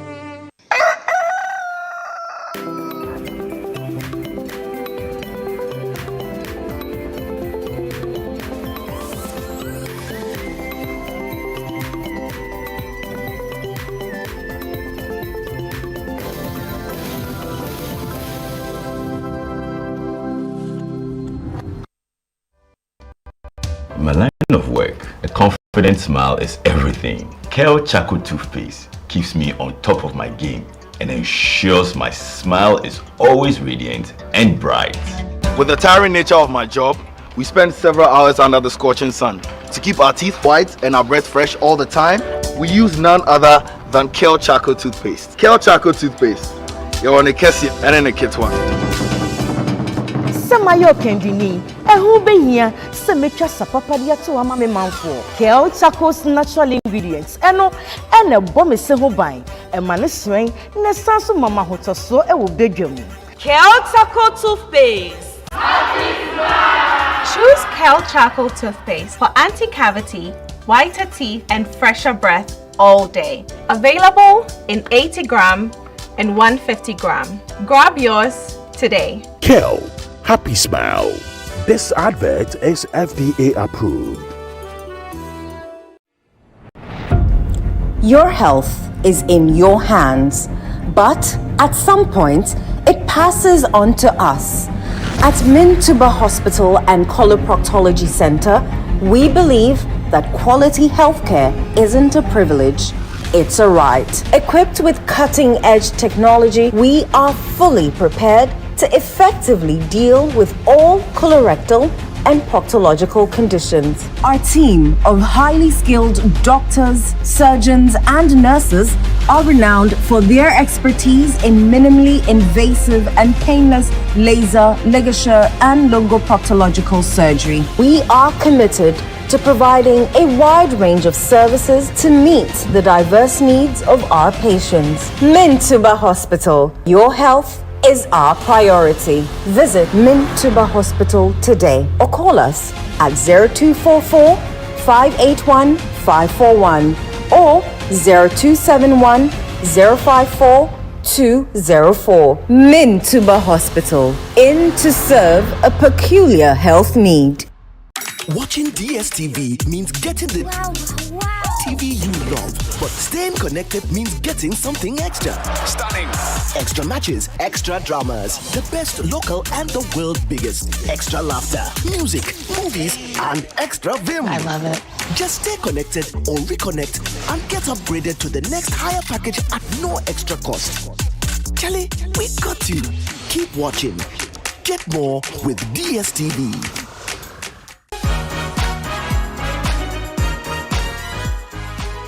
This week on the Upside Down Show with Frema Edunyame, we are honored to host Reverend Father Andrew Campbell as he reflects on his remarkable 55-year journey in Ghana, a life of service, sacrifice, and unwavering compassion. When you decided to come to Africa, was Ghana your first destination? Yes, it was my first choice. Okay. I'm sure listening to conversations, stories about Africa, you really wanted to come. But when you got here, was that what you were expecting?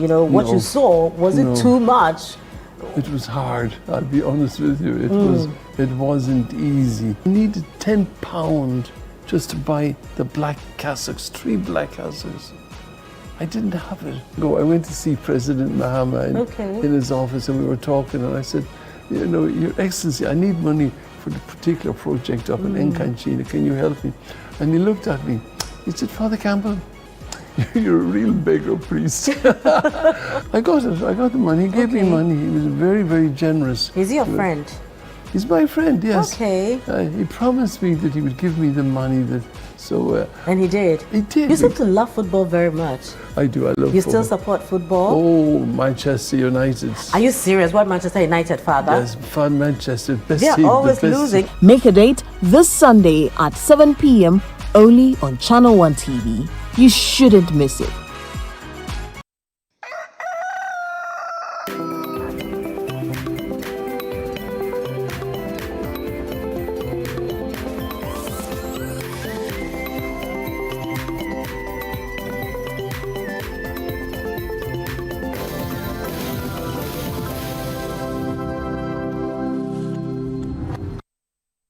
Welcome back to Sunday Breakfast right here on Channel One TV with me, Eno Safo. From that melodies, let's go straight into our nutrition conversation. And the topic for today is foods for anemia treatment in children and pregnant women. As usual, we'd really love to hear from you because the show is live and interactive. And so kindly send us your messages through the WhatsApp number on the screen, or alternatively go on social media. Use the hashtag Sunday Breakfast and we'll read your questions right here for you.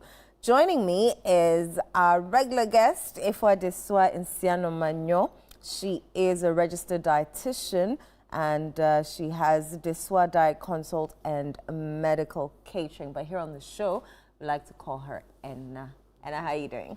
I'm good. You had a good week? Yes. You were supposed to come on Friday, you didn't come. So we're talking anemia and foods that we eat, specifically treatments for children and pregnant women. Before anything at all, what is anemia? Okay. So anemia is basically when the body lacks enough iron to carry oxygen. You know, oxygen is carried by iron to the various parts of the body, simply put. Yeah. So when you have low iron levels, you tend to also lack oxygen to the various parts of the body. So you tend to be weak, you tend to be, in children, they become very irritable, like we discussed the last time. In pregnant women, they get weak the more.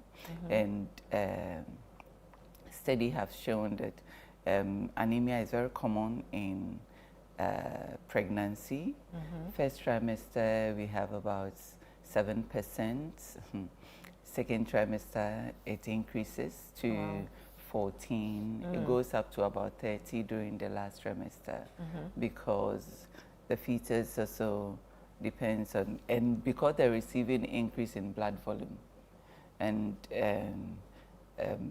the growing fetus depends on the stores of the mother. Even the placenta also depends on that. So the demand for iron becomes more. And so if you don't have rich stores before pregnancy, it becomes more of a big issue. Okay, so today most attention is given to, or we are given much of the attention to pregnant women, because the last time we did for children. Yes, that's very true. And I think we mentioned that's when our mothers will come and feel your acid to see whether it's pale or it has. What are they looking for when they do that? Can you do similar for a pregnant woman and figure out what it is? Yes, there are signs and symptoms we look out for. Okay. And you know, anemia is a big deal because if you don't treat it well, you can have a preterm baby, or your baby will be very small, and you might not even have the energy throughout the pregnancy, of course, because you're anemic. Okay, and the compounds to help you, or the energy to do your daily activities, you do not have. So we don't have to say that anemia is common with pregnant women, so you would want to overlook.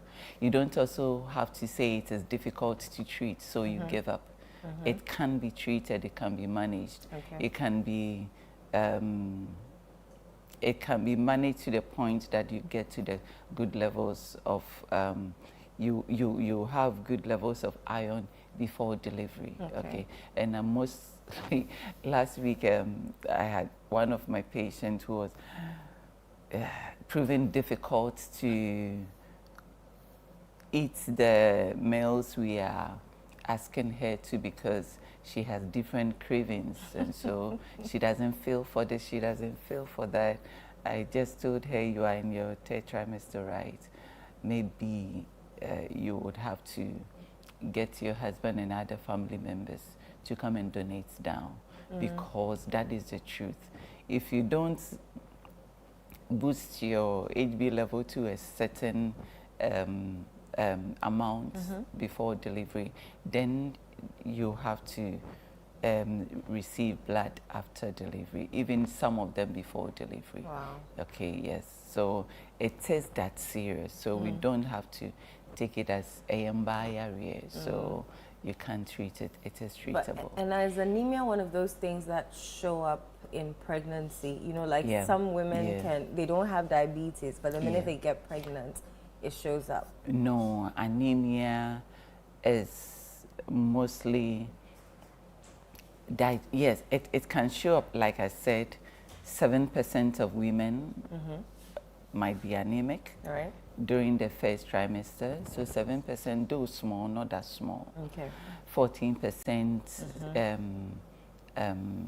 during the second trimester, up to about 30%. So about when you get to, or you go to antenatal and you meet those who are in their third trimester, you have about 30% of them getting anemic, okay? Right. So if you don't watch your dietary intake of iron well, and also take your supplements well, you might be anemic. Okay. So what nutrients are important for Okay. treating anemia in pregnant women? Okay, so when it comes to anemia, iron deficiency anemia, and mostly in pregnancy it is iron deficiency anemia, we are looking at getting enough iron in the food we take and pairing them well so that there is no there is no poor absorption of iron, okay? You want to enhance absorption of iron, and also you want to prevent wrong pairing of meals that, of course, they all affect. So when it comes to anemia in pregnancy, you want to think about the sources you're getting it from. If you're getting it from plant-based, that is non-hem iron. Non-hem iron, the body is able to absorb only about 2% to 10%. Oh. Okay, so that is not much, though significant. Okay, hem iron is animal sources. Okay, and that the body does well, absorbs about 10 to 30%. Okay, that is why when you have to treat anemia, you don't only focus on animal base. Okay. For instance, when a woman is told she's anemic in Ghana here, we will all run to Konsusa. In fact, we will blend it fresh and drink. Studies have shown that most women are able to boost their iron status with that anyway, but we don't also have enough studies on the toxicity of raw turkey berries. Okay, so I would recommend that when you blanch it, when you just pass it through a little warm water or boiling water, don't cook it before you blend it. Okay, and drink. It is bitter, but when you get there, I remember. I'd rather eat it with kontomire. Yes, you can. But to drink it, yes. No. But you know, my grandma used to do that. So she'll blanch it and then she'll blend it and then she'll drink it. I'm looking at her like, but why? Yeah, it's better. You see, like you said, taste is always acquired. When you are used to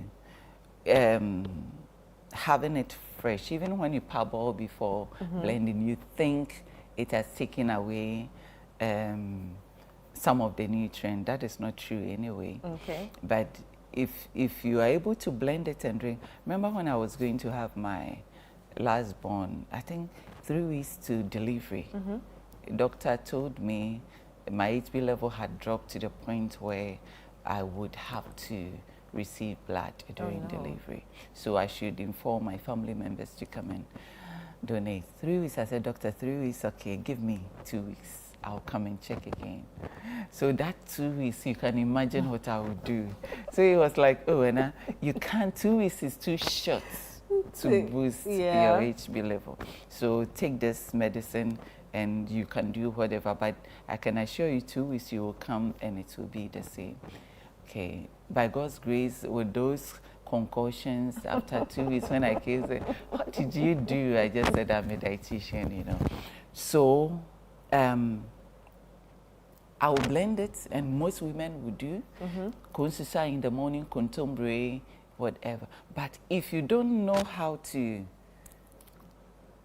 combine vitamin C with it, and when to even take your calcium supplement, because most women are on calcium supplement, if not every woman, okay? When even your prenatal medicine or vitamin C or vitamins, multivitamins, okay?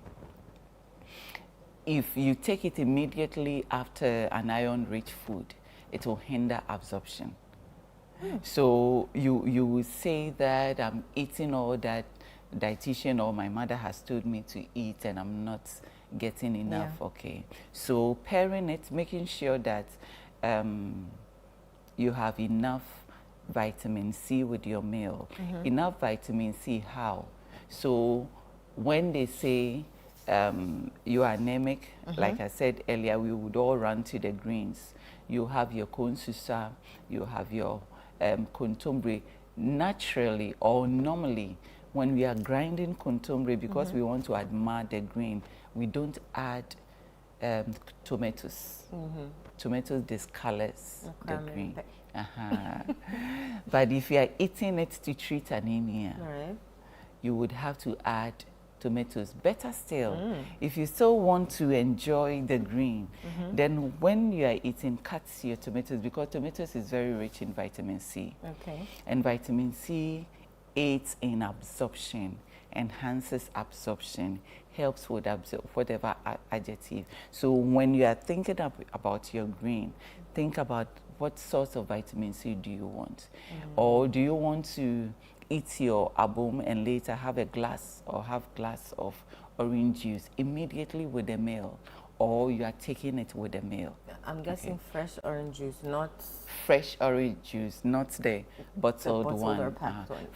Fresh in the sense that because vitamin C is a little sensitive, not a little, very sensitive, you easily lose it. So if you squeeze it down or you cut the orange open for minutes, you lose it. So when it comes to vitamin C, I would always want to go for lemon or an orange or an apple immediately after the meal or with the meal. With lemon, as soon as you are done eating or whilst you are eating, most people will drink water whilst you are eating. I'll just cut a small one, squeeze into the water, and I drink it with the meal. Better still, I will cut and squeeze it on the meal because most pregnant women feel nauseous. They easily feel like throwing up. Even having the lemon on the meal helps them eat well. So we do very well with little lemon, about 2 tablespoons lemon juice on your meal or in your water so that you can eat very well. Some might change the taste of the meal. So we'll do well with the water. So I'll always recommend, just as you are done eating and you want to drink a little water, have the lemon juice in there. You are good to go. If you want a sweet, then you would want to have your orange juice or your apple with it. If you are diabetic, and so you don't have to do a lot of the orange juice or even an apple, then the lemon will do. Lemon will also, if you have gestational diabetes that comes with pregnancy, I should say, the lemon will even help you better because vitamin C helps with slow release of blood glucose or good control of your blood sugar level. So having vitamin C with your meal is very okay.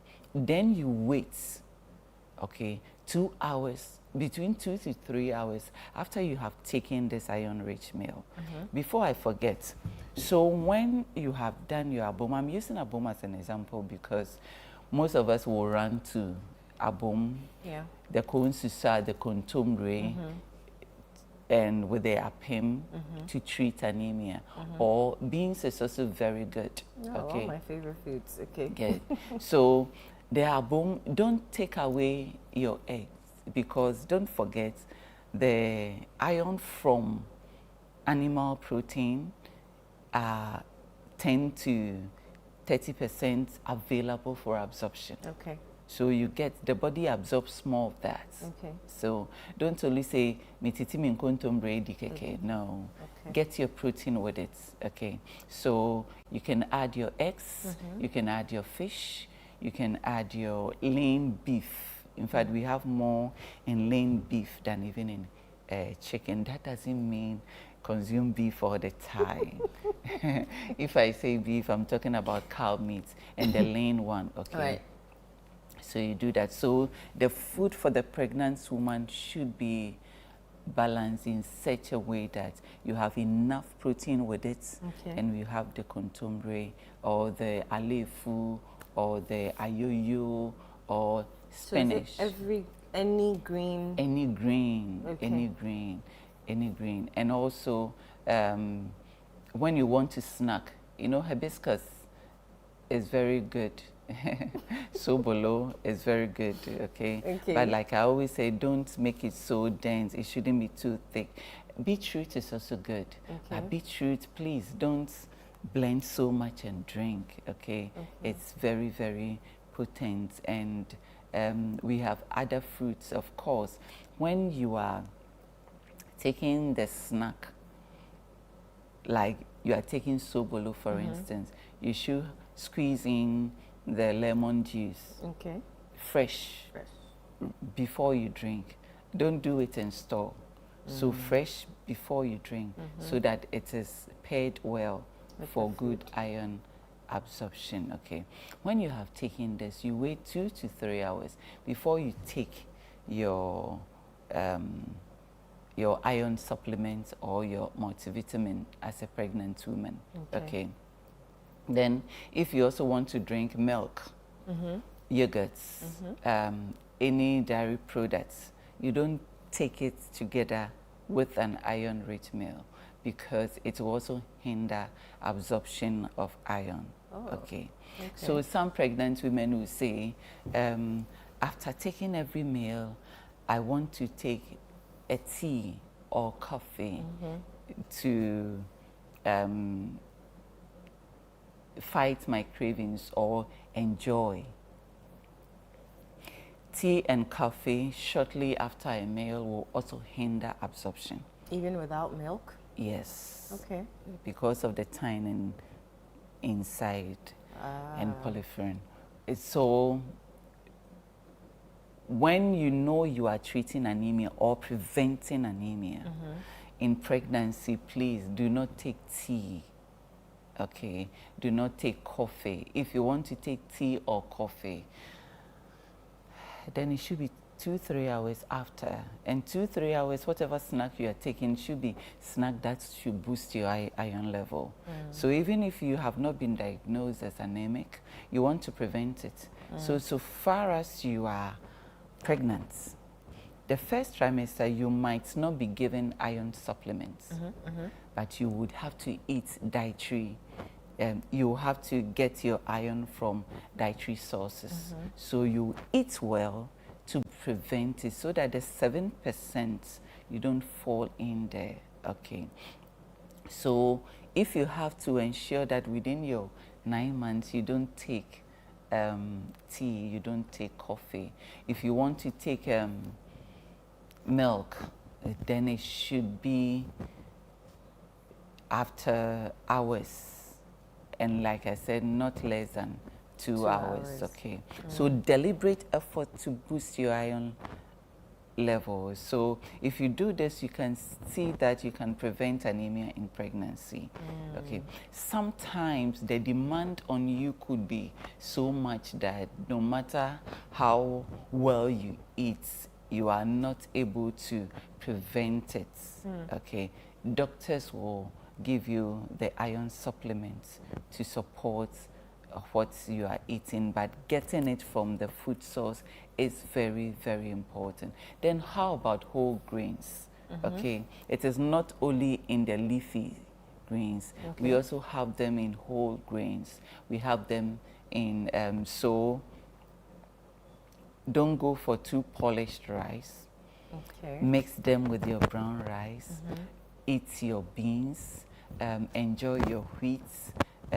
If you want to do bread, then you go for the wheat. Make sure it is not colored.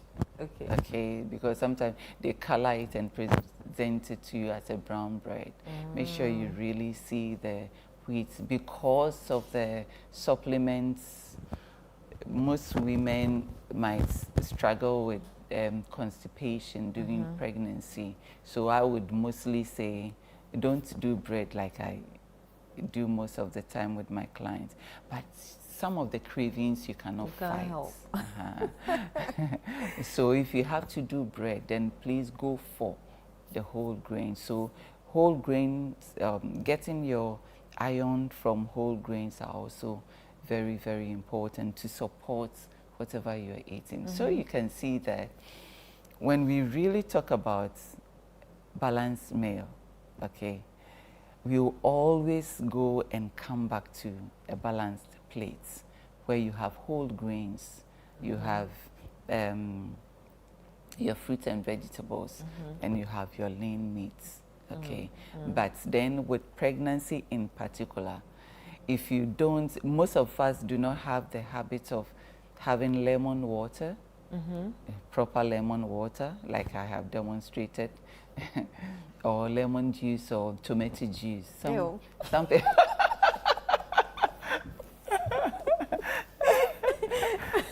tomato juice. Oh yes, it's good.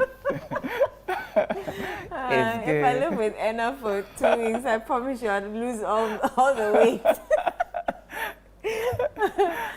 Interesting. Okay. Oh yeah, but you see, just yesterday night, I had a message from one of my clients, and he said his doctor wanted to see me seriously because he has gotten a very good results. Nutrition helps. Okay. So this morning he sent a message, me that I eat a bowl of fufu and this, now come and see my results. So, and now you can show it to everybody. I said, no, I can't. Because see, I was even surprised. Okay. At a point, I envied his results. So he followed your plan. Because cholesterol, yes. So it is not as if, I'm saying this not to make people feel, or not to sell myself, but I'm just encouraging people to know that nutrition helps. Okay, so somebody diabetic, somebody with high cholesterol, this, that. Strictly, he went, we have done just 3 months, and his result is like that of a young child. Wow. And this man is in his 60s. Listen to Enna. You might, you might lose the weight. Okay. And look, after this, we will do weight yes, loss. Please, let's do I'll weight bring loss. those pictures I said I was 100-something. Yeah. Yeah. And it's always debatable. And then there's a question here for you. It says, is ashwagandha and chia seeds good for a pregnant woman? Yes, yes, and this from Kujo from home. Yes, it's very good. Okay, but you see, I don't do superfood. Okay. Because no food is good on its own. Okay. It's always combination. So it's very good, but what you can, for instance, if you're doing it, if you're adding it to a whole grain cereal, you can benefit. Sometimes we do a tea with it, no, not with the chia seed, but with the ashwagandha. Yes, so it's very, very good. I use it in my therapy. All right, yes. and I thank you so much. I have learned a lot. Pair your greens with vitamin C and it will be absorbed better. And apart from the greens, we have to also enjoy the animal sources. That is if you are not vegetarian, strict vegetarian. If you are partial, then you can do your eggs. Okay. But don't leave the fish and the lean meat aside. And take your medication 2 hours after your meal. 2 to 3 hours. Thank you. Thank you so much. We have learned a lot. If you missed any part of this conversation, it'll be on Channel One TV's YouTube. You can go there and you can catch up. And we'll be right back. Don't go away.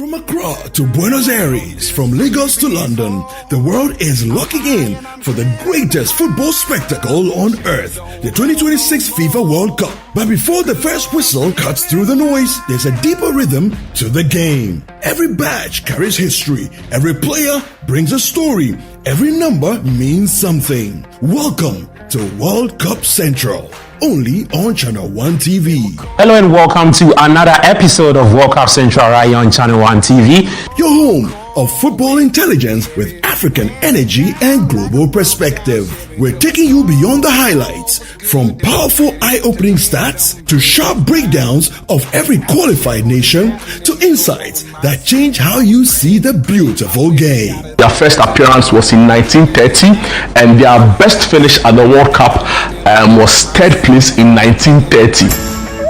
June is for business here at City FM and ChannelOne TV. This June, the ideas get bolder and the future of Ghanaian business takes center stage. Welcome to the City Business Festival 2026. For the entire month of June, 97.3 City FM and ChannelOne TV bring together the thinkers, builders, innovators, and dreamers shaping the future of enterprise in Ghana. From powerful business fora that spark meaningful conversations to insightful on-air discussions with industry leaders and change makers, to stories of resilience, innovation, and ambition from Ghanaian entrepreneurs. This is more than a festival. It is a movement of ideas, strategy, and impact. Whether you're starting small, scaling big, or simply dreaming of your next breakthrough, the City Business Festival is your platform to learn, connect, and grow. Join the On-Air series every weekday at 9 a.m. on the City Breakfast Show on 97.3 City FM and at 11 a.m. with a repeat at 6 p.m. on ChannelOne TV. This June, let's challenge businesses. Let's refine ideas. Let's create impact. Call 0205-973-973 for further details. City Business Festival 2026, driving ideas into impact. The City Business Festival 2026 is powered by 97.3 City FM and ChannelOne TV in partnership with Absa Bank, and it's proudly sponsored by Absa Bank, MTN, Zondatech Ghana Limited, and Petra Trust.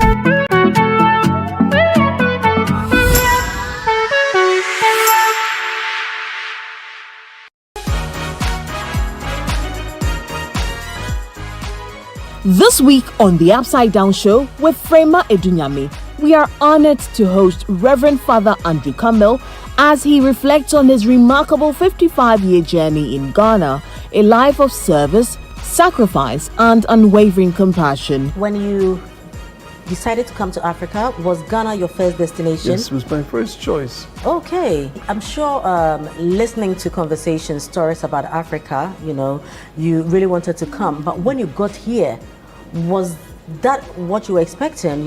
What you saw, was it too much? It was hard, I'll be honest with you.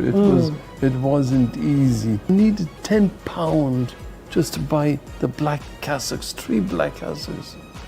I didn't have it. I went to see President Mahama in his office, and we were talking, and I said, Your Excellency, I need money for the particular project up in Nkanchina. Can you help me? And he looked at me.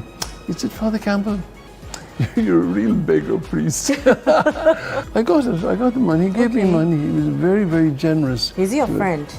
He's my friend, yes. Okay. He promised me that he would give me the money and he did? He did. You seem to love football very much. I do, I love football. You still support football? Oh, Manchester United. Are you serious? What, Manchester United, Father? Yes, Manchester, best They're team. Always losing. Make a date this Sunday at 7 p.m. only on ChannelOne TV. You shouldn't miss it.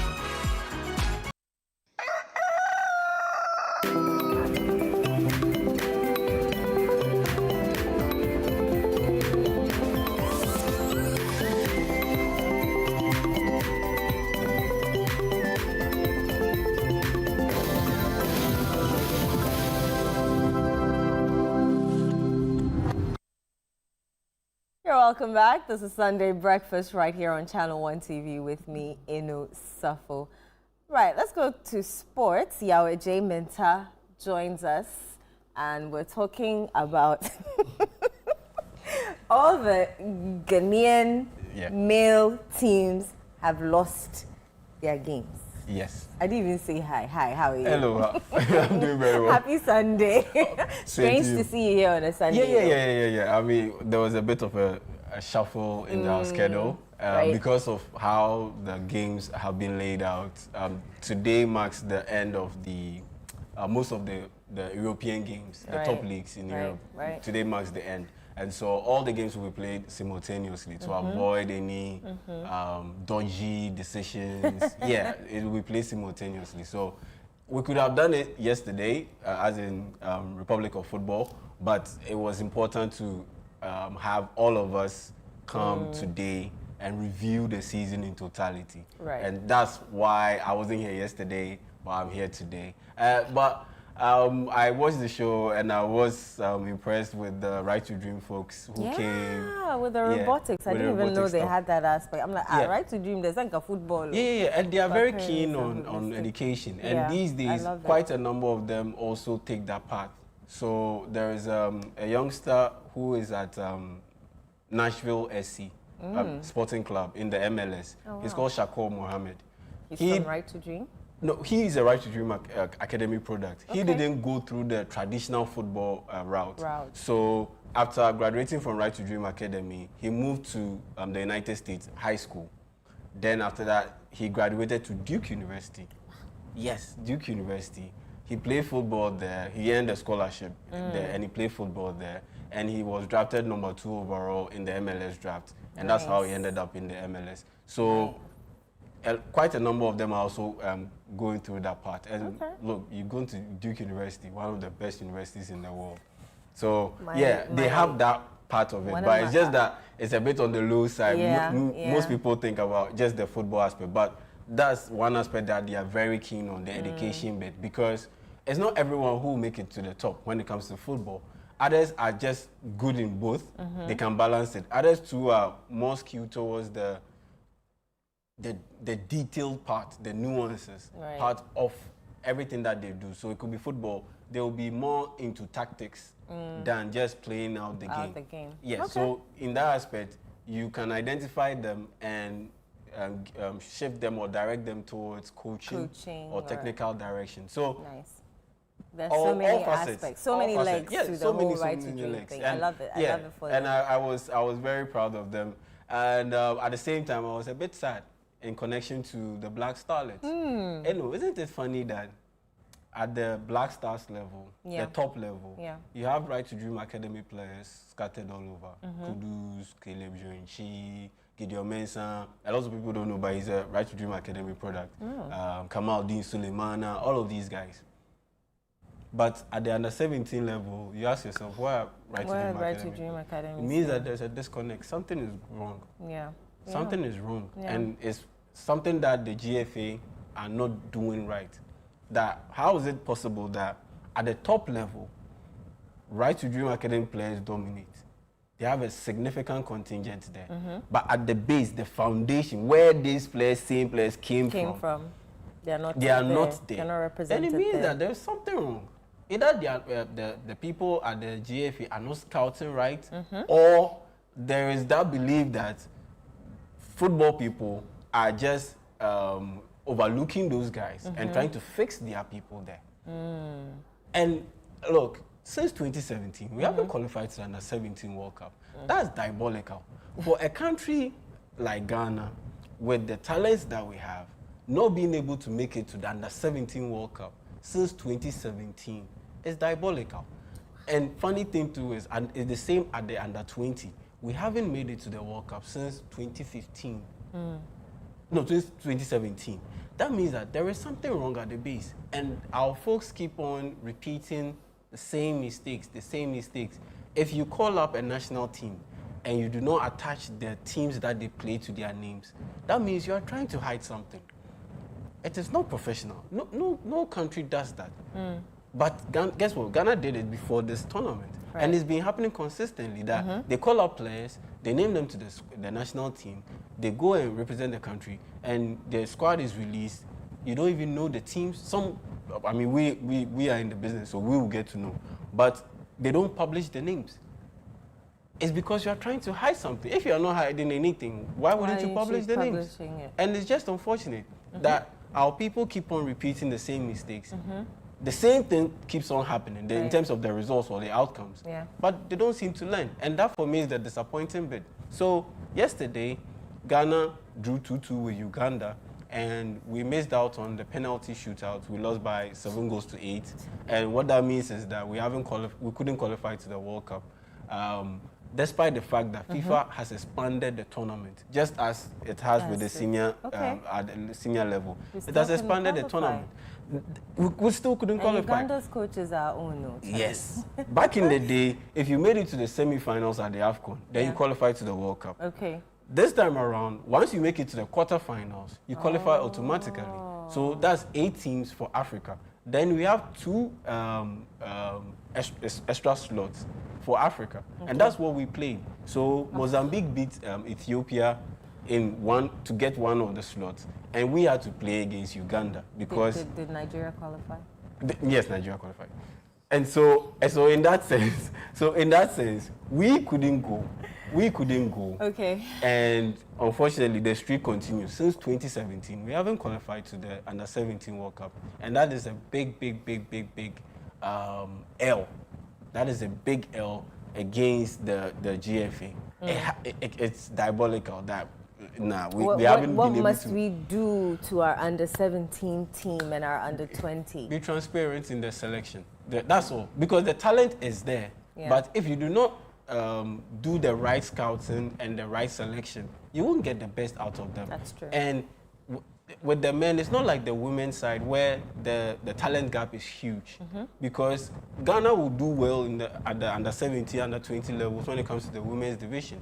Because despite our sometimes haphazard way of doing things, the talent gap is big. Because a lot of ladies on the continent, most of them are introduced to football late because of cultural issues, religious issues. So the talent gap is big, but with the men, it's very narrow.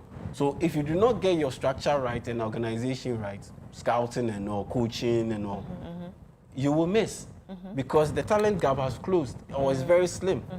So I'm not demeaning what the women have done, but you can get away a little bit with the women's game, with the women's division. But with the men, if you do not get your things right, and even to the extent that sometimes I feel like even the universe conspires against Ghana because the universe wants our leaders to do well. Because when we won the Under-20 AFCON, Under-20 AFCON in 2021, and we qualified to the World Cup, guess what? That year, the World Cup wasn't hosted. It wasn't hosted. Because of COVID. That tells me that, look, even when we try to get things right, even the universe says no. Like these people, we want you to learn a lesson. Yes, we want you to learn a lesson. So even when you've qualified, we won't, something will happen that will prevent you from going to the World Cup. That was the group that had Abdul Fattah Shah, Kwefriye Banye, those guys, Dan Lad Ibrahim, those guys. They won the Under-20 AFCON, but they couldn't go to the World Cup because that year, Ghana, there was COVID and the World Cup was cancelled. So unfortunately... Okay, so from one loss to the other, Black Stars also lost to Mexico in a friendly game, 2-0. Maybe a 2-2. Yeah. Actually, I expected worse. Oh, you did? Yes, actually, I expected worse. So that is maybe the like Mexico 4-0. team that good? No, the team wasn't that good. As in the So sense, as Mexico. Yeah. Mexico are a very solid side. Okay. Mexico are a very solid side. Did they play with their? No, they didn't play with most their top stars. It was just their home-based players. Okay. Their leagues. They selected their top players from their leagues to play this game because the season isn't over. Okay. Today is when the European season ends. Today is when it ends across board. Then later this week, we'll have the Conference League final. Then on Saturday, 30th May, you have the Champions League final. Okay. Then that's when everything on the European scene ends. But today is when the league schedule, it ends. Okay. So there was no way Mexican players playing in the Dutch league and in England and co. They could have made a trip to play for Mexico in this friendly game. So it was just the Mexican, the MX league, their players that were used in this game. And yeah, Ghana lost by 2-0. like I said, I expected worse because of the haphazard way our team was put together. It was just a mess. Even our coach wasn't on the bench. So where is he, by the way? I mean, he's doing the scouting. Okay. Yeah, he's doing the scouting. So, and this friendly, per the reports, he sees it as an unnecessary friendly. So, so if he were there before it was organized, he would have advised that they don't put this friendly together. Okay. So he is doing his own thing. And this game, it was the assistant coach, Desmond Ofer, who handled it. Even Carlos Correa's immediate assistant, that's Roger Sarr, he wasn't on the bench. They are doing their own thing. They are focusing on the World Cup and the players that they are going to work with for the most part. And so this friendly, ideally, it was a good idea in the sense that you needed a bit of players to come in and complement the team. And this was a way of picking players who are a bit on the periphery and giving them a chance to justify their inclusion. But the way it was handled, players coming in late, picking players who aren't necessarily the best, but you can tell that they have some ties to the football people. It was just messy, and it just killed the whole. Will there ever be a time where the GFA doesn't have a hand in who is picked, or you know those stories that we hear all the time? You see, I don't have a problem if you are connected to a player, because at the end of the day, it's bound to happen at some point. Because if you don't own a football club, you can't be part of the executive. You can't rise to that position. But if your player is not doing well, that is the thing. The baseline is quality. Yeah. Back in the day, we had a lot of players from Liberty Professionals who were dominating in the Black Stars. ACN, Kudra Sama, Sule Muntari and Co, John Paintel. But they were good. But they were good. No one complained. But we can tell that this guy, he's not that good. He's average. There are other players who are better than him. Why aren't you giving them a call? That is the problem. Aside that, it's fine. But if you do not get the right materials, it will end up in a mess. And it goes back to that whole starless issue. Larry Kingston, who led Uganda to beat Ghana and qualify Uganda to the World Cup, he resigned. Why? Because he said the environment wasn't healthy. And there were serious reports that his work had a lot lot of interference. Right. From outside people. Yes, they are interfering in his job to the extent that he had his team, his team that he was working with, and there was another Black Starless team that was set up. How can you do this? That was set up. There are issues in our football. It is a no-no. So in that sense, you can win. Yeah, in 60 seconds, tell us what's happening on Republic of Football today. Yes, Republic of Football, yes, we are rounding up the European League campaign today. A lot of games will be played. Fortunately, most of the leagues have already had their winners decided. The relegation bit has also been sorted out, except in the EPL, where there's West Ham and Tottenham Hotspur, who are also battling to stay in the league. And so fingers crossed on Mohamed Kudus's Tottenham Hotspurs. We do not need, Ghana does not need another Black Star player. His team suffering relegation because Kosisibo's Real Oviedo, they've been relegated from the Spanish La Liga. Jordan Ayus, Leicester City, they've been relegated. Dede Ayus, NAC Breda, they've been relegated. So fingers crossed on Mohamed Kudus's Tottenham Hotspur. Hopefully they get to stay in the league. And we'll be talking about that and more, particularly on the England national team selection. There's more to be said about that particular selection. And yes, the fallout from the Black Stars loss to Mexico, the whole Benjamin Asare conversation, everything we talked about it on Republic of Football. So make a date with us at 2 p.m. on ChannelOne TV and on CTFM. All right. Thank you so much for that. A quick birthday wish to Vanessa Aqua from Theophilus here with us at ChannelOne TV. He's wishing you a birthday that shines as brightly as you do and may be filled with laughter, love, and all the beautiful moments in between. That's our show for you. Thank you so much for joining us right here on Sunday Breakfast. See you next weekend. Bye.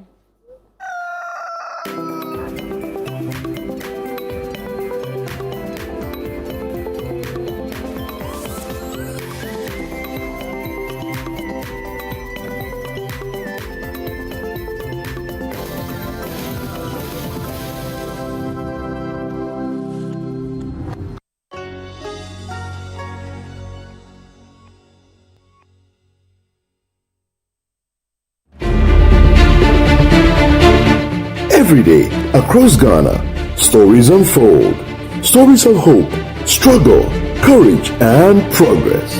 At Channel One TV, we tell your story with truth and heart, giving voice to the people, holding power to account, and empowering change that moves our nation forward. Channel One TV, telling your story, empowering change.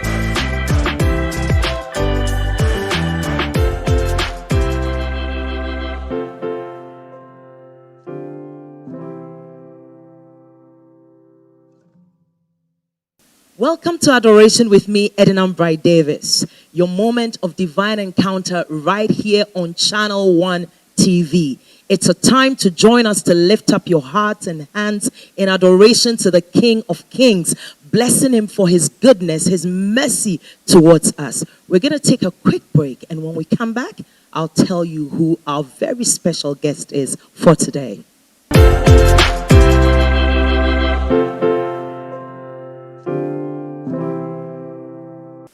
Welcome back from the break. This is Adoration with me, Edna Bright Davis, right here on Channel One TV.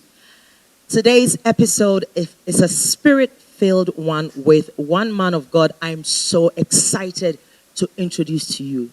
This is Reverend Pajo Markwe. Reverend PJ. Reverend PJ Markwe.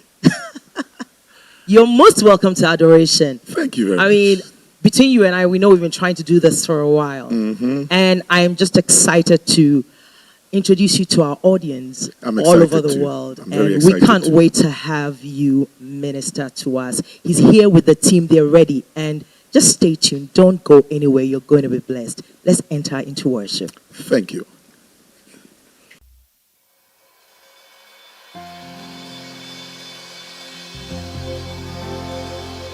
Yes, Lord. Yes, Lord.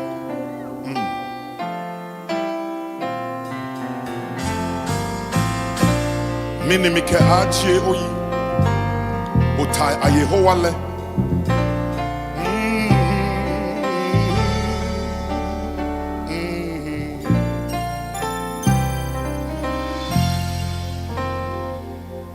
Many mike achie oyi otai ayehowale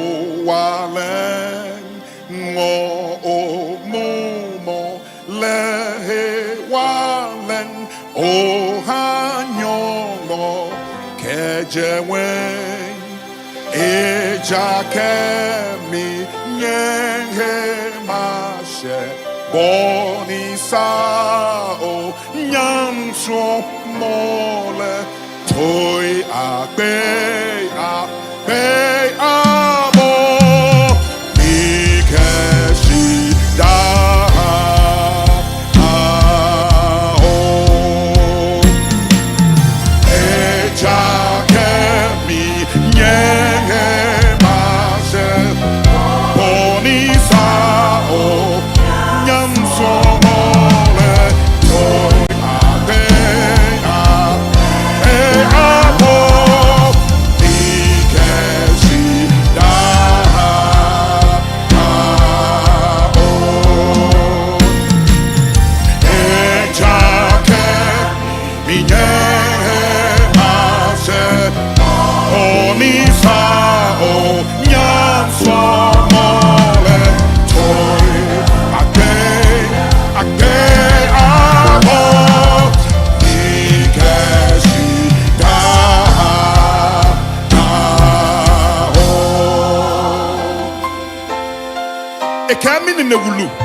My right hand of righteousness I'll always be with you.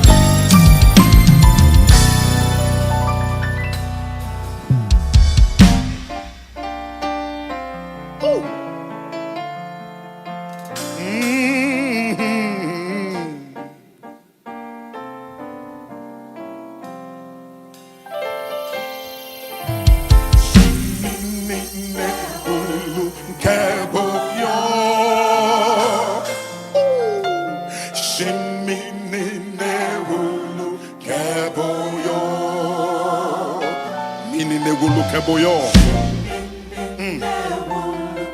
Keboyo. Oh, shimini negulu keboyo. Kashege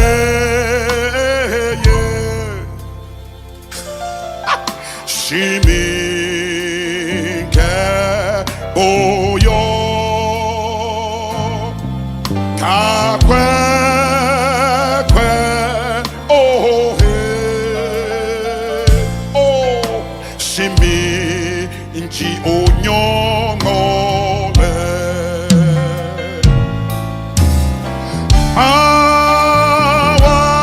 Awatebo nima ye mabwa abo mawatebo shemi nine wulu keboyo. Oh shimi nine wulu keboyo. Hey, awatebo nima ye mabwa abo mawatebo shimi nine wulu keboyo. Akwekwo he shimi nine wulu keboyo. Yeah, awatebo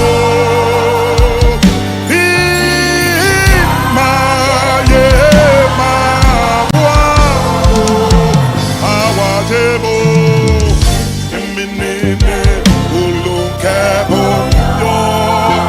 Akwekwo he shimi nine wulu keboyo. Nine wulu keboyo. Nine wulu keboyo. Oh, nine wulu shimi nine wulu keboyo. Ekaka nungwatembo mlile. Mefe atemi no. Bini mi blow mi chole. Amate se hu. Kayi to Jimmy Nano. Can you must momile? Can me henye loy asambo. Afe ine. Oh, lift up your voice. Come on up. Oh.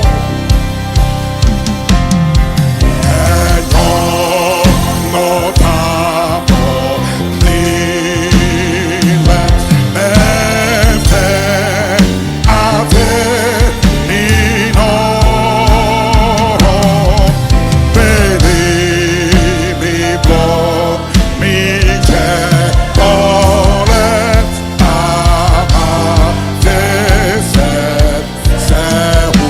can you judge me now yo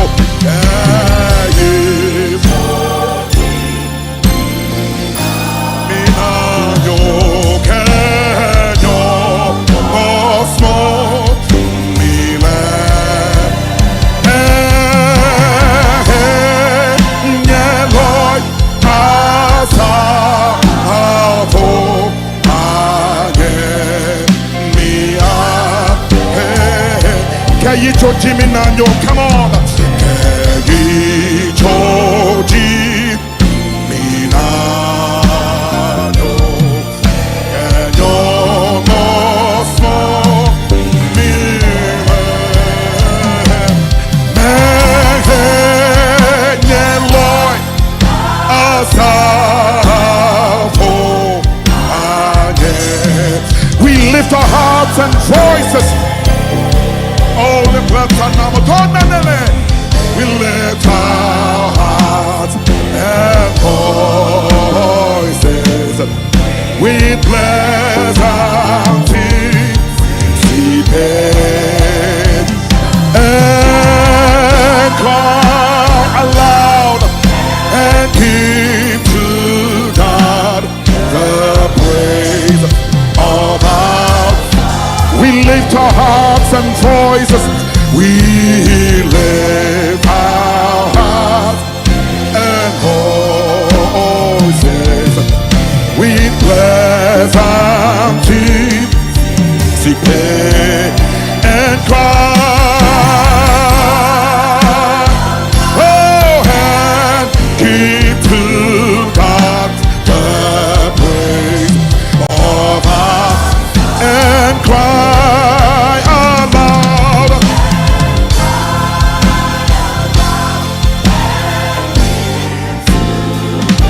The praise of our salvation. Lana pisati yabi tu eradeni yeninza waye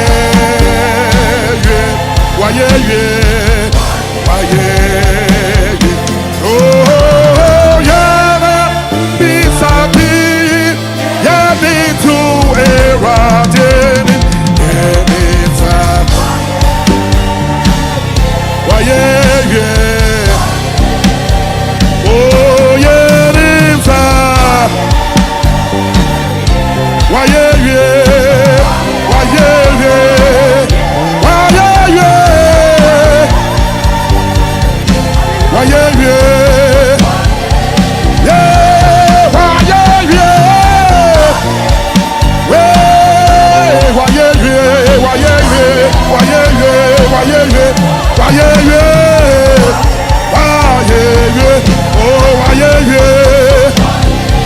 one more time. Why, yeah.